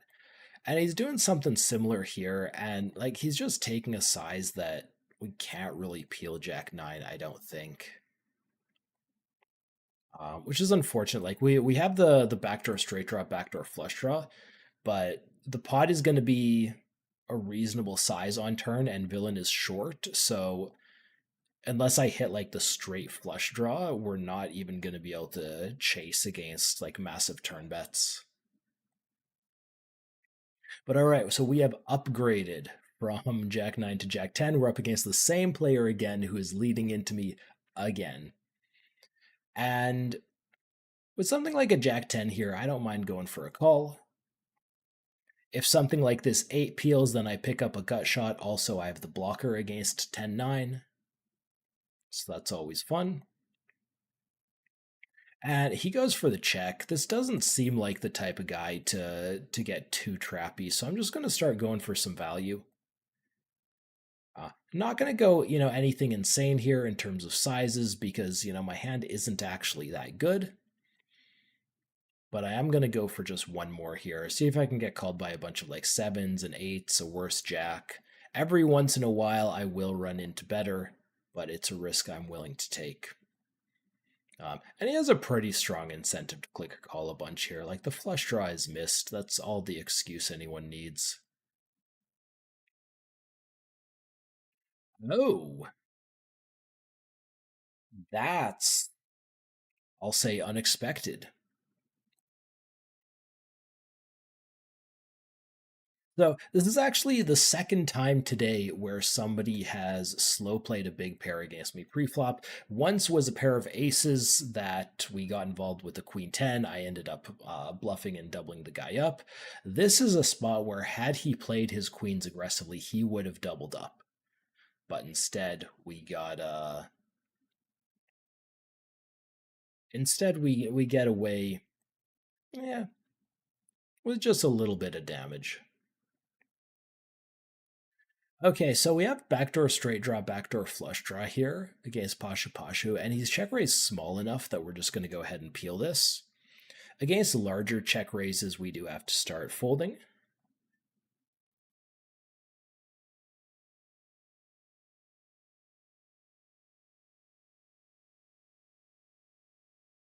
And so he goes for the check raise, and then this 5 is going to connect with him a lot better than it is with me.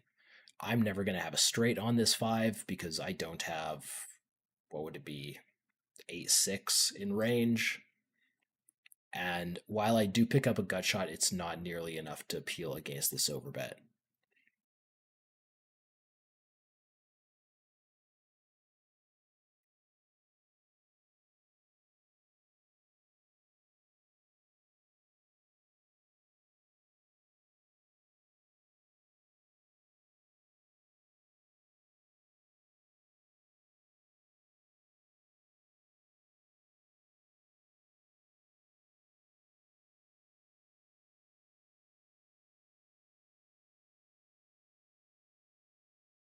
Let's see, do we get to do something with this a7? Okay, so this guy shows like no indication of ever wanting to fold pre. If we're going to raise an attack with a hand here, we want it to do one of two things. We either want it to be a pretty big value hand, which the a7 isn't really, or we want to have fold equity, and if that's not going to be the case here, I'm not going to raise it. Instead, we're going to pop over here where I'm raising 2 queens up against a Daubry, who goes for the call. We get this triple connected board. These boards we can do one of two things on. We can go for check or we can go for a big bet, and I like to do a lot of checking. I think people stab this spot a bit too much, and then we can try to punish that. Ooh, no stab. Okay, how do we navigate this turn?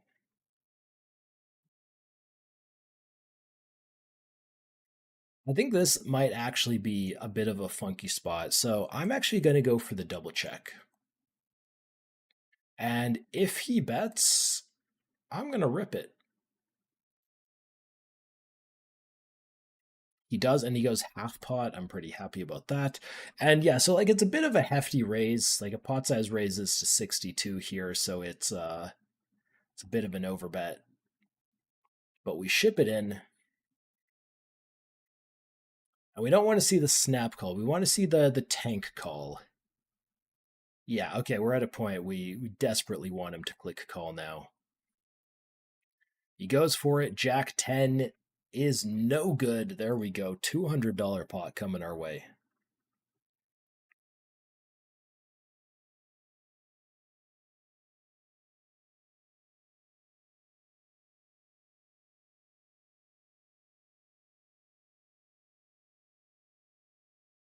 Now I've gone ahead and defended a queen 7 big blind versus button, and that is, I mean, it's a pair, but it is a really rough spot to be in. Luckily, villain isn't being terribly aggressive here. I'm going to check for a third time. If he bets, it's a really rough spot because he's been checking back so quickly. I kind of don't expect him to start opening up and bluffing that river. And yeah, he literally just had 8 high. So the expectation that he's not going to bluff the river, I think, is a pretty good one. If you're going to bluff anything there, it's going to be 8 high. Okay, guys, good news. We have our third giveaway of the day coming up in just a moment. Let's go ahead and raise this. Just like before, guys, I'm going to give you the keyword. You type it in chat. We're going to pick 2 winners for a $22 tournament ticket each. It's going to be happening on Twitch. So if you're watching on YouTube, feel free to hop on over to Twitch to participate in the giveaway if that's something you're into. And right, guys, the keyword here is, let me just hold on. Where are we? The keyword is summer.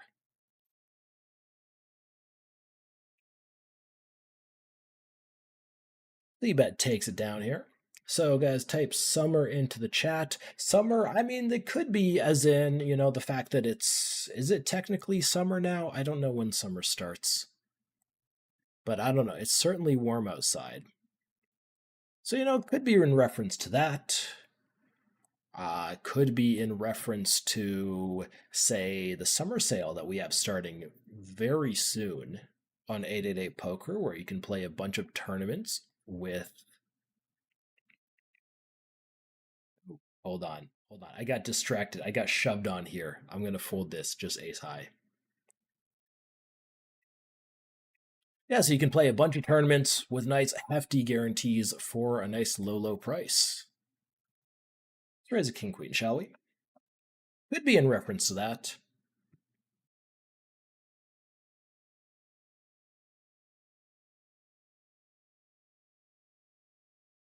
All right, king queen just takes it down.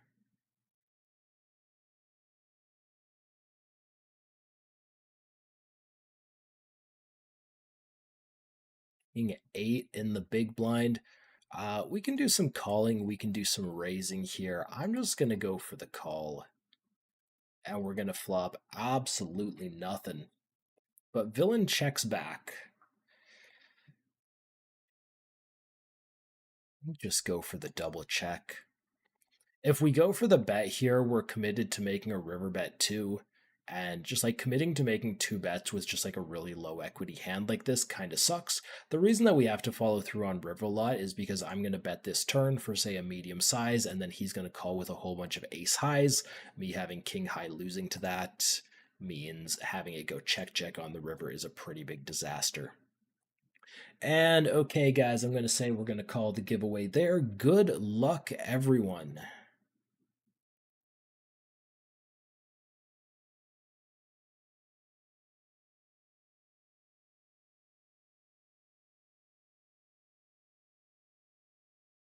Got a little bit of an ace-5 raise here. We're looking to not get 3-bet. That means you, Jerix.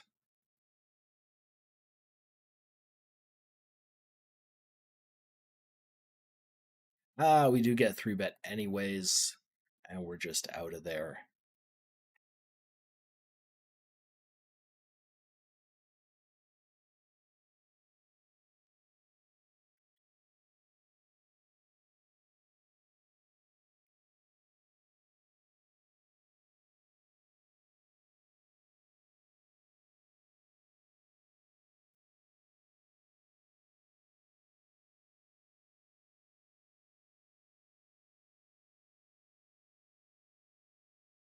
King, queen offsuit in the big.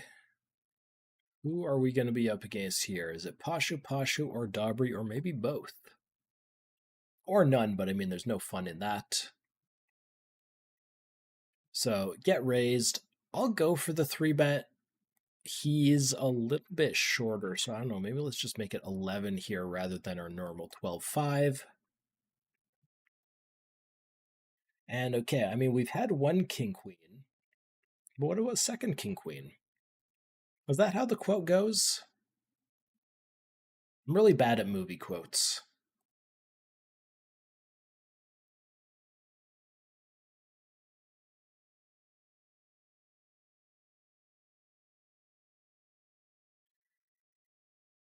Okay, so like I actually have a reasonable hand here with the 9-8. Out an audible sigh because Dewey Bear unfortunately is extremely tight. I have the blue around him, which means that I thought he was tight even before this session. And his built-in HUD here says he is playing 15 VPIP with a 4% raise. That is just puny. So not only that, but he's also going for just like the huge raise size. Not happy defending, and I assume he has a pretty strong range, so I'm not even check raising here with my draw. But I mean, hey, we got an open ender, so let's take a peel. That is a spicy 9. Okay, it gives me a pair. It brings in a flush, which also taints some of my outs if I happen to be behind. And then, okay, he could have a variety of hands, like, say a good 10 or pocket queens that wants to go for a check back on turn after this comes in. So I don't think we have any sort of value bet. I don't think our hand ever... Sorry, what am I talking about? This is a 4 flush. My brain just stopped working there for a second. I'm still not betting this, though. And yeah, he does have the strong hand. So, like, I don't know. He's not always going to have something like that, but it's pretty likely given the fact that he's really tight and made the massive raise pre. The question is, like, if I bluff river there, can we get him to fold that? And the answer is probably sometimes. People do get quite attached to their big pairs.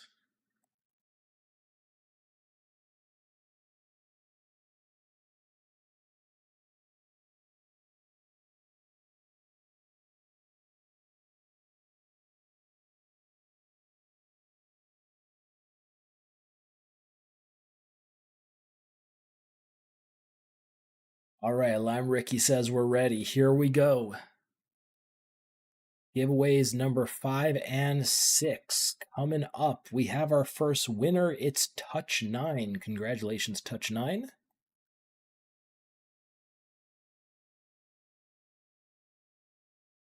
And then we got Uzgarod. Congratulations, Uzgarod. And so, guys, we've given away 6 $22 tickets so far. We have one left to give away. The final ticket, the one ticket to rule them all. That's right. That's the direction in which this stream is going. After he checks back, I'm going to go bluff turn with just the queen 10 high. Perfect.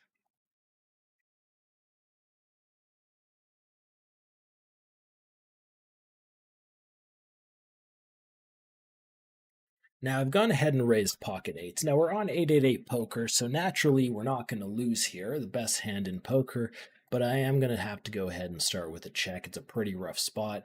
He goes for the quick check back.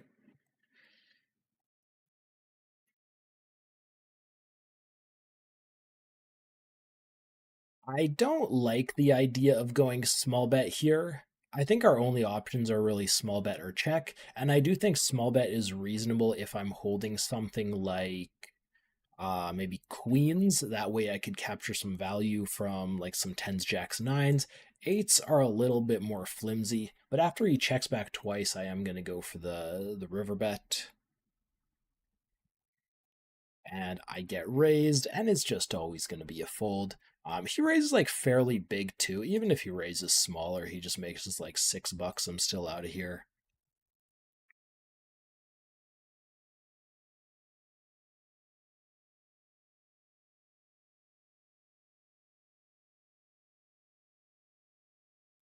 Asgarad, what the heck are those Santas? Nice emotes you got there, friend.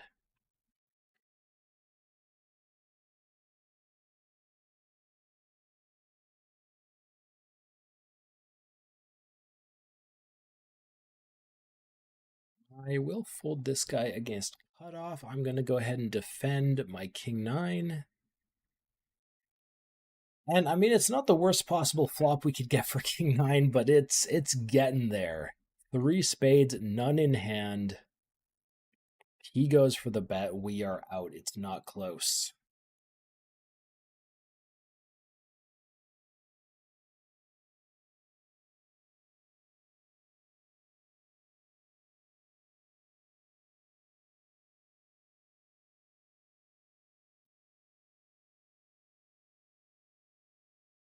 Okay, absolutely beautiful hand. We're making it $7 up against Pashu Pashu.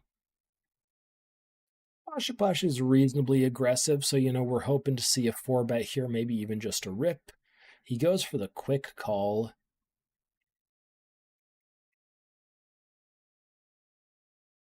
Yeah, okay. Fairly reasonable board. I'm just going to start off with a half pot bet.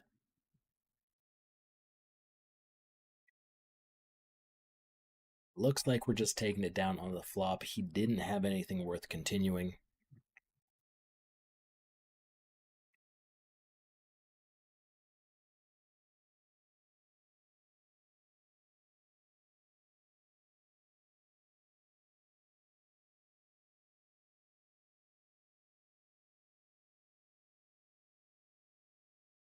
Scotsman, you're too late.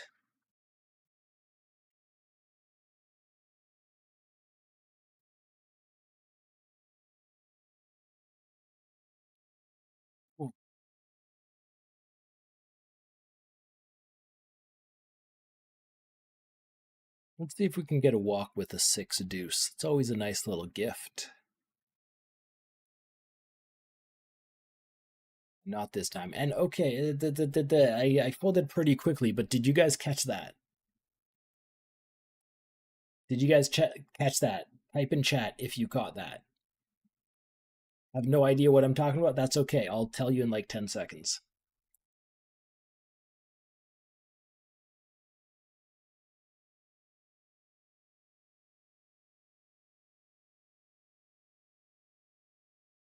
All right, you guys ready? So, here's the hand. Here's the hand we played. Folds to Dewey Bear. Dewey Bear makes a raise. Everybody else folds. Nothing exciting about that hand, right? Wrong. He raised to 3. When he had kings, he raised to 4. There is an extremely high chance that this guy gives away sizing tells free.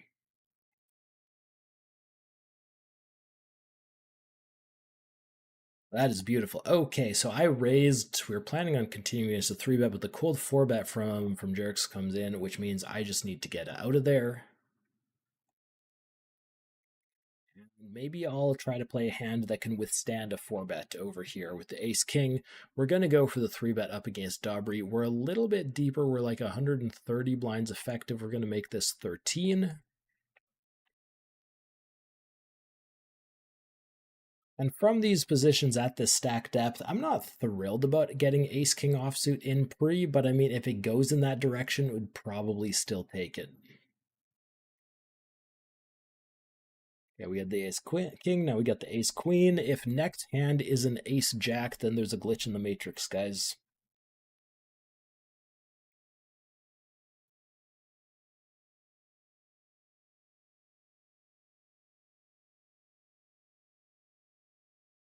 On this king high rainbow board, we can just kind of go shrug and bet it. Um, any of these like king low boards, these are decently good for the big blind. He's going to have a lot of connection with these two cards while I won't. I'll have, a lot of top pairs. I'll even have, the aces for the overpair. But I mean, that makes a lot of one pair hands while he's going to have things like king 5, 7, 5. He's going to have higher frequency pocket fives than I am. But he is probably got something else going on a different table. Looks like he might be timing out here, or he gets very close. I am going to go ahead and take the small C bet. We're going to toss this in.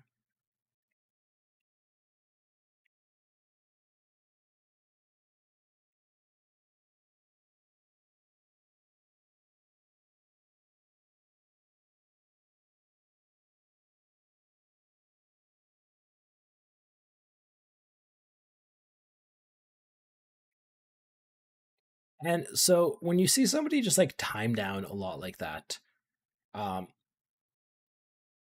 if you're playing up against a reg, I mean, it's very likely they're just playing a whole bunch of tables.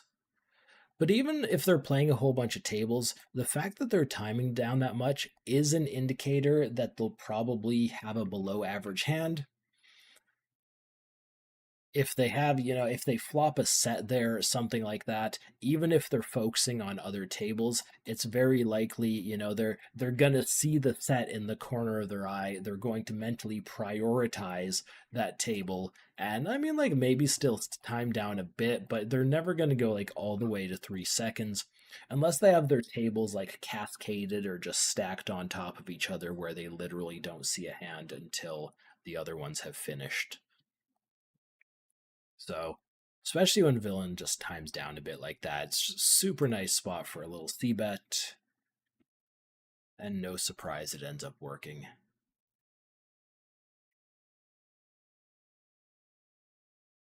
Oni 68 AB, how you doing?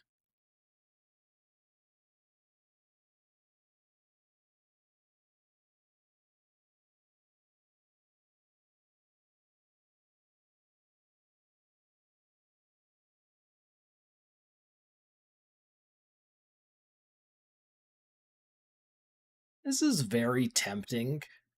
It's just a min raise. 5-4 is an okay hand, but both the blinds there are reasonably aggressive squeezers. And so obviously when you're going for a flat in position, or if you're considering, flat versus fold versus 3-bet, whatever, you have to consider not only the player that you're acting against, the size he made, the ranges that he might be taking, but you also have to consider every player behind you. Now, I mean, in a lot of situations, a lot of plays are just super standard, and there's nothing special going on.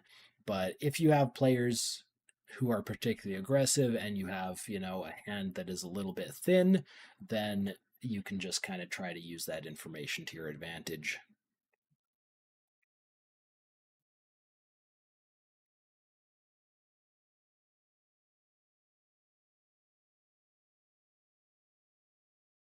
Tapio says he opened 3x. That's exactly what he did. Good eye, Tapio.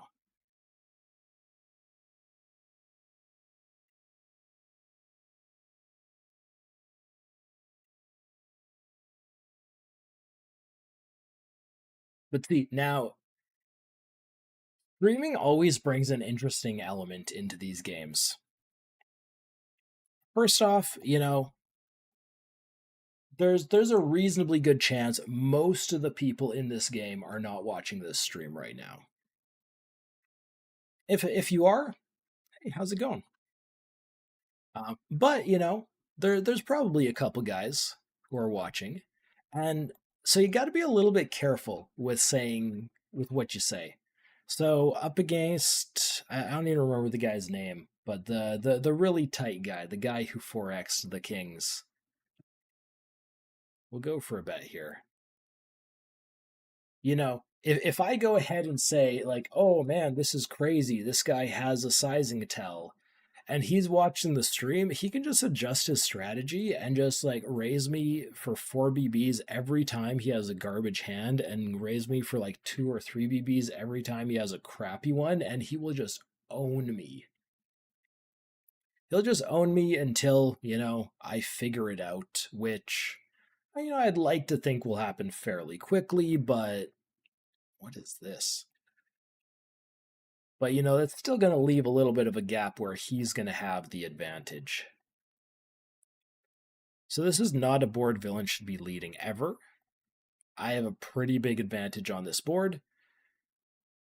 Against half pot, I'm fairly uncomfortable calling this king 8, but I think it has to be done, and then we're just going to check the turn, and then we're going to see where this takes us.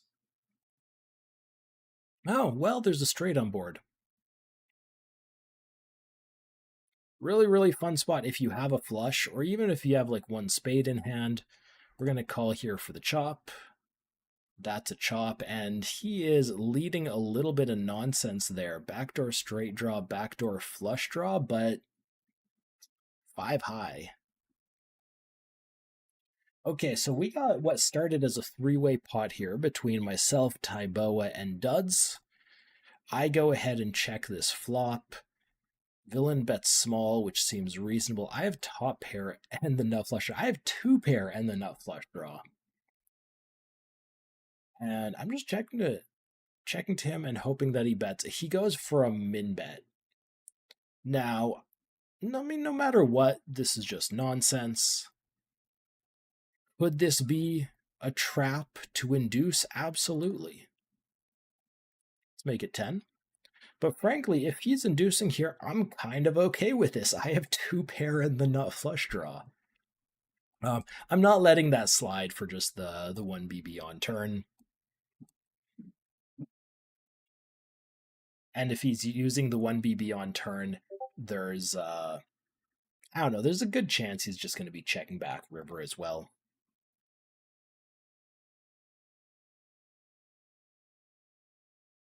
Ooh, okay, guys. We're raising some kings.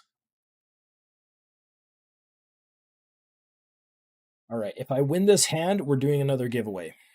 Boom, won the hand. Okay, guys, time for the 4th giveaway of the stream, guys. We have ticket number 7 to give away. Now, this is just 1 ticket, all right? We did 2 the other few times. The last one is coming right now. So I'm going to give you the keyword. You type it in Twitch chat. We're going to choose 1 winner randomly from everybody who typed stuff in Twitch chat. If you're on YouTube, this is only happening on Twitch, so feel free to hop on over. Let's go ahead and raise this king 9.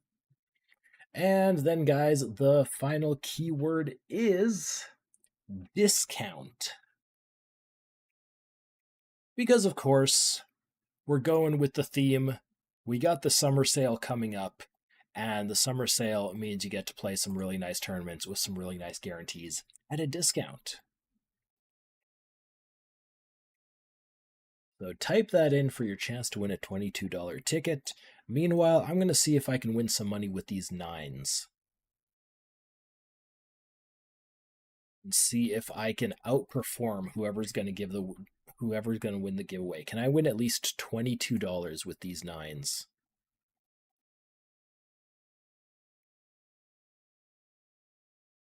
Well, call is the standard play. You actually can work in you can work in some 4 bets at a low frequency, but call is good. Okay, it's a $23 pot, and we have top set. I might be outperforming the giveaway winner.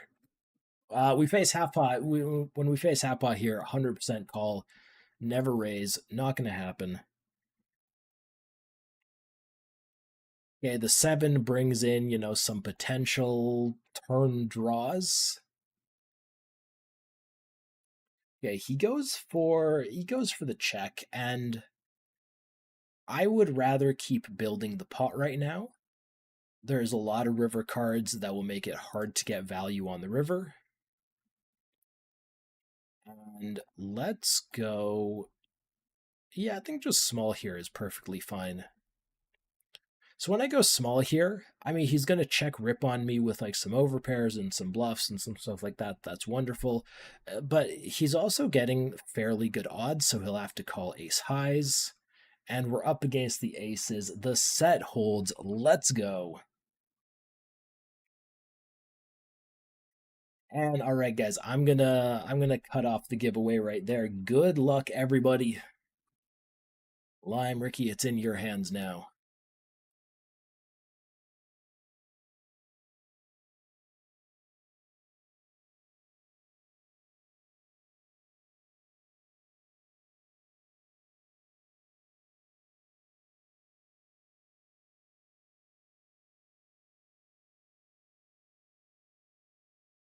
We got win it in it going for the raise.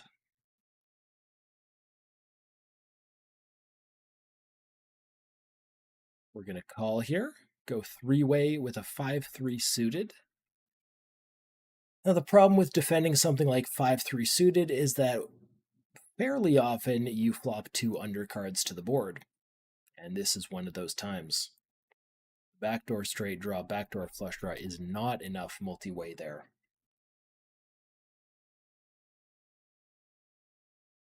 Ooh, okay. I mean, it's no pocket nines, but see what we can do with this. I'm actually going to start this off with a call.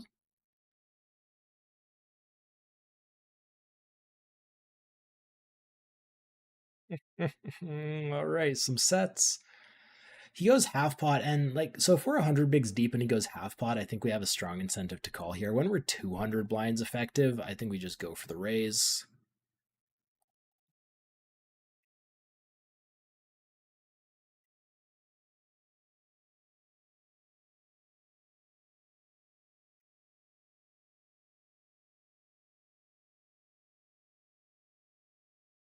I don't think I want to go for an absolutely massive overbet on this turn, but maybe just something like this seems okay. I don't expect him to bet half pot and call a raise with pocket tens, so that's a reasonably safe card. We're just looking to get in big pots against, something like top pair, heck, 2-pair. We're ahead of 2-pair.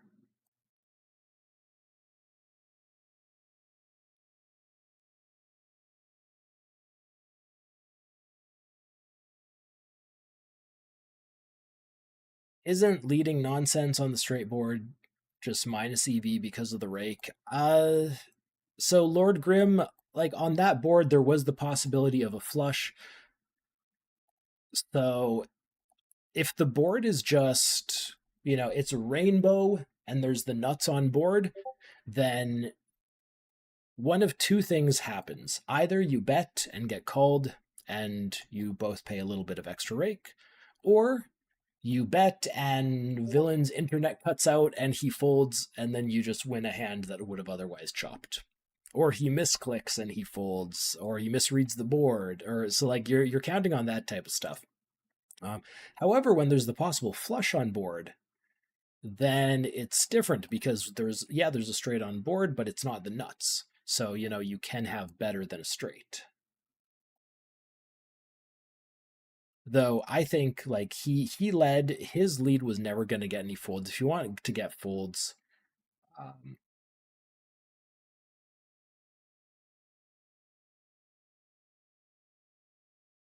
if you want to get folds, you got to bet bigger than that. Right. So I flopped top pair, and I actually went for the double check, mostly because I'm going to be checking twice with a lot of hands. I want to be able to have a check call range. So having some kings in a check call range Seems okay. Hopefully we got a bluff out of him on the turn there.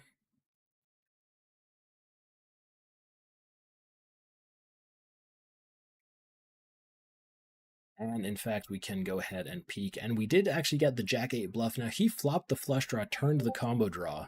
So he had quite a bit there. Meanwhile, okay, so I'm in a pot here against Useless Clown. Looks like it's going check on the river, so my 7s are going to win on what was a 5-high board, but turned into 10-high on the river. And okay, guys, Lime Ricky has chosen our giveaway winner, or I mean, Nightbot, under the instructions of Lime Ricky, has chosen the giveaway winner. So our final $22 ticket is going to Control Alt End. Congratulations. And so, guys, that's going to conclude the giveaways for today. Make sure to tune into this stream regularly. I'm sure most of you know this. We do an absolute ton of giveaways.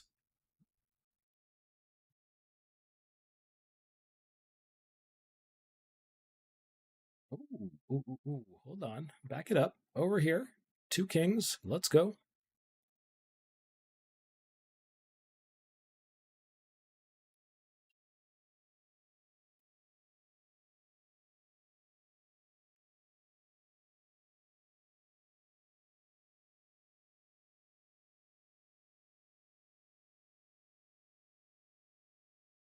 So from these positions, I mean, if he jams, it's a snap call. If he 4-bets, it's a jam. He goes for the call, though. That's the complicated one. Still a very good flop, and one that we're going to take a half pot size on a lot. So let's just go ahead and start with that. Head again, final table 11, man. Once in a while, I hit sets. And when that happens, I'm not going to complain about it. Okay, so the 3 comes in on the turn. 5-4 is not really going to be a common hand, and frankly, if it is, it's probably check raising on the flop a bit. Pocket 3 is not going to be a terribly common hand either. I'm going to go for the bet, and we're just kind of in a situation where if Ape goes for the check rip, we're just calling off. I do block the backdoor hearts draw, but I unblock all of the clubs. He can be check ripping a jack here just for a bit of like value and protection, and we're ahead of that. Instead, he goes for the call, and then the queen comes in on the river. So there can be a few ace-queen hands from villain, maybe king-queen of clubs as well. So that's possible. He's in a tough spot against jam with a lot of jacks, other than queen jack, but that's just 2 combos. I think it's still just like a pretty clear jam here for 62 into 77. We don't want to see the snap call. We want to see, there we go. He has tanked a sufficient amount of time that I just want to get the call.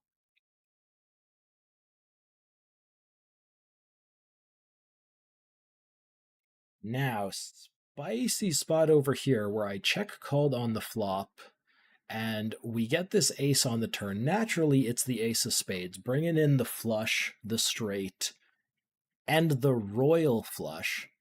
He sizes down significantly here. Now, this is actually a very reasonable thing to do. So he has a pretty big advantage on this flop. He can bet big, but then we get a turn like this, and big blind has a lot of flushes, big blind has a lot of straights, so he no longer has an absolutely massive advantage, so it doesn't make sense to just go crazy big. He sizes down, and then the 4th spade comes in. I don't think hero calling here is really a possibility. Maybe this hand could be used as a check rip jam, but that's, I don't know, that is very dicey. I think we're going to go fold our 2 pair on the 4 flush.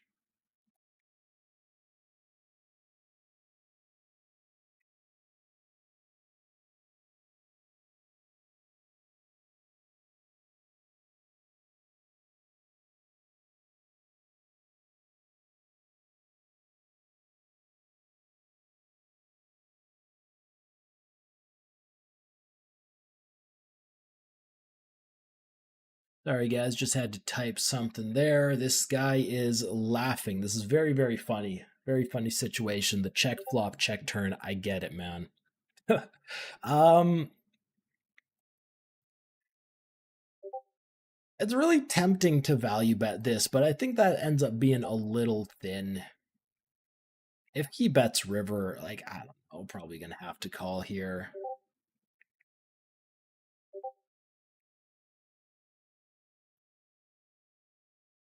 He does have the flush. That's too bad. Guys, he baited me into it with all the emotes. I wouldn't have called if it wasn't for those. That is a complete lie.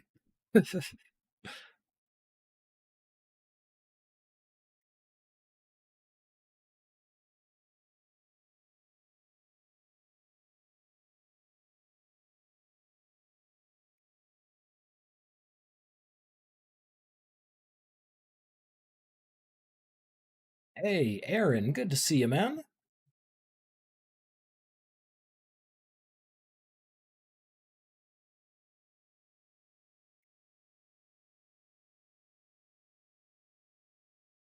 Speaking of good to see you guys, these aces are always, always lovely to see.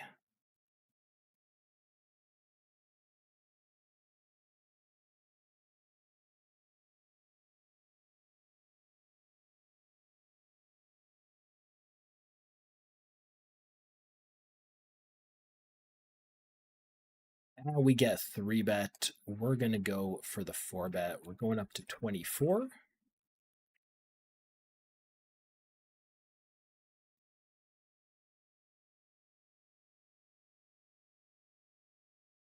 All right, I'm down. Oh, that is a fun flop. He is drawing dead on the turn.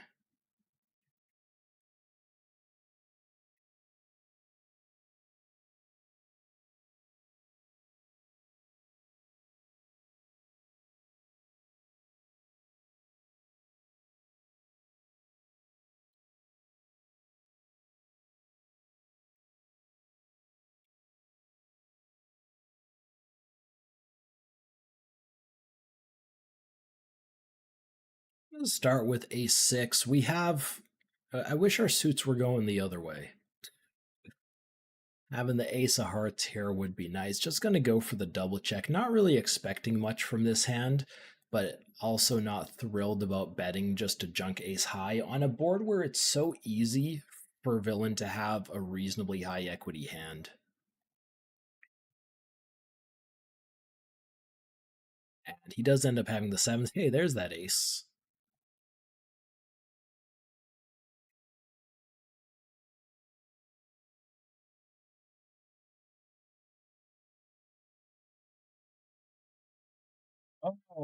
Okay, guys, I'm going to start winding down here, but before I do, guys, have you heard about the summer sale? Guys, summer sale, super, super cool. It's like a sale at a store, but it's for poker. Starting, when's it start? June 9th? Yeah, starting June 9th, guys, we're going to have 50% off tournament buy-ins for, frankly, a lot of tournaments. They're going to have really nice guarantees as well. So you can get yourself into some really, really nice spots for half the price. That's running, yeah, the 9th through 15th. So if you haven't already, taken those days off to grind some tournaments, guys, good good idea to start. We got $360 here. That's really nice.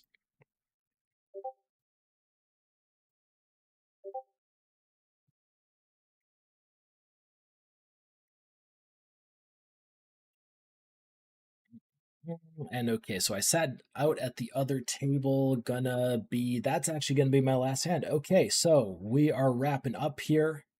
Guys, so this has been the Thursday takeover. I hope you guys enjoyed the show. This is a bit of me, guys. This is what I do on my stream on a daily basis. Though, maybe mixing in like some 200 and 500 on my stream. Just kind of wanted to keep it fairly casual here, and I think it went pretty well. I don't have Poker Tracker open, so I don't know the exact result, but I think we ended at least a few buy-ins in the correct direction. Guys, so tomorrow, I actually don't think there's anything on this channel tomorrow. So we all get a day off, but make sure to tune in for Magic Monday. Make sure to tune in for Magic Monday, guys. That's, of course, happening on Monday. Gonna see a nice tournament, see some nice commentary, and, of course, giveaways. There's always giveaways. I think that's it for me. Guys, it's been blessed. Thank you so much for watching. Have a good one.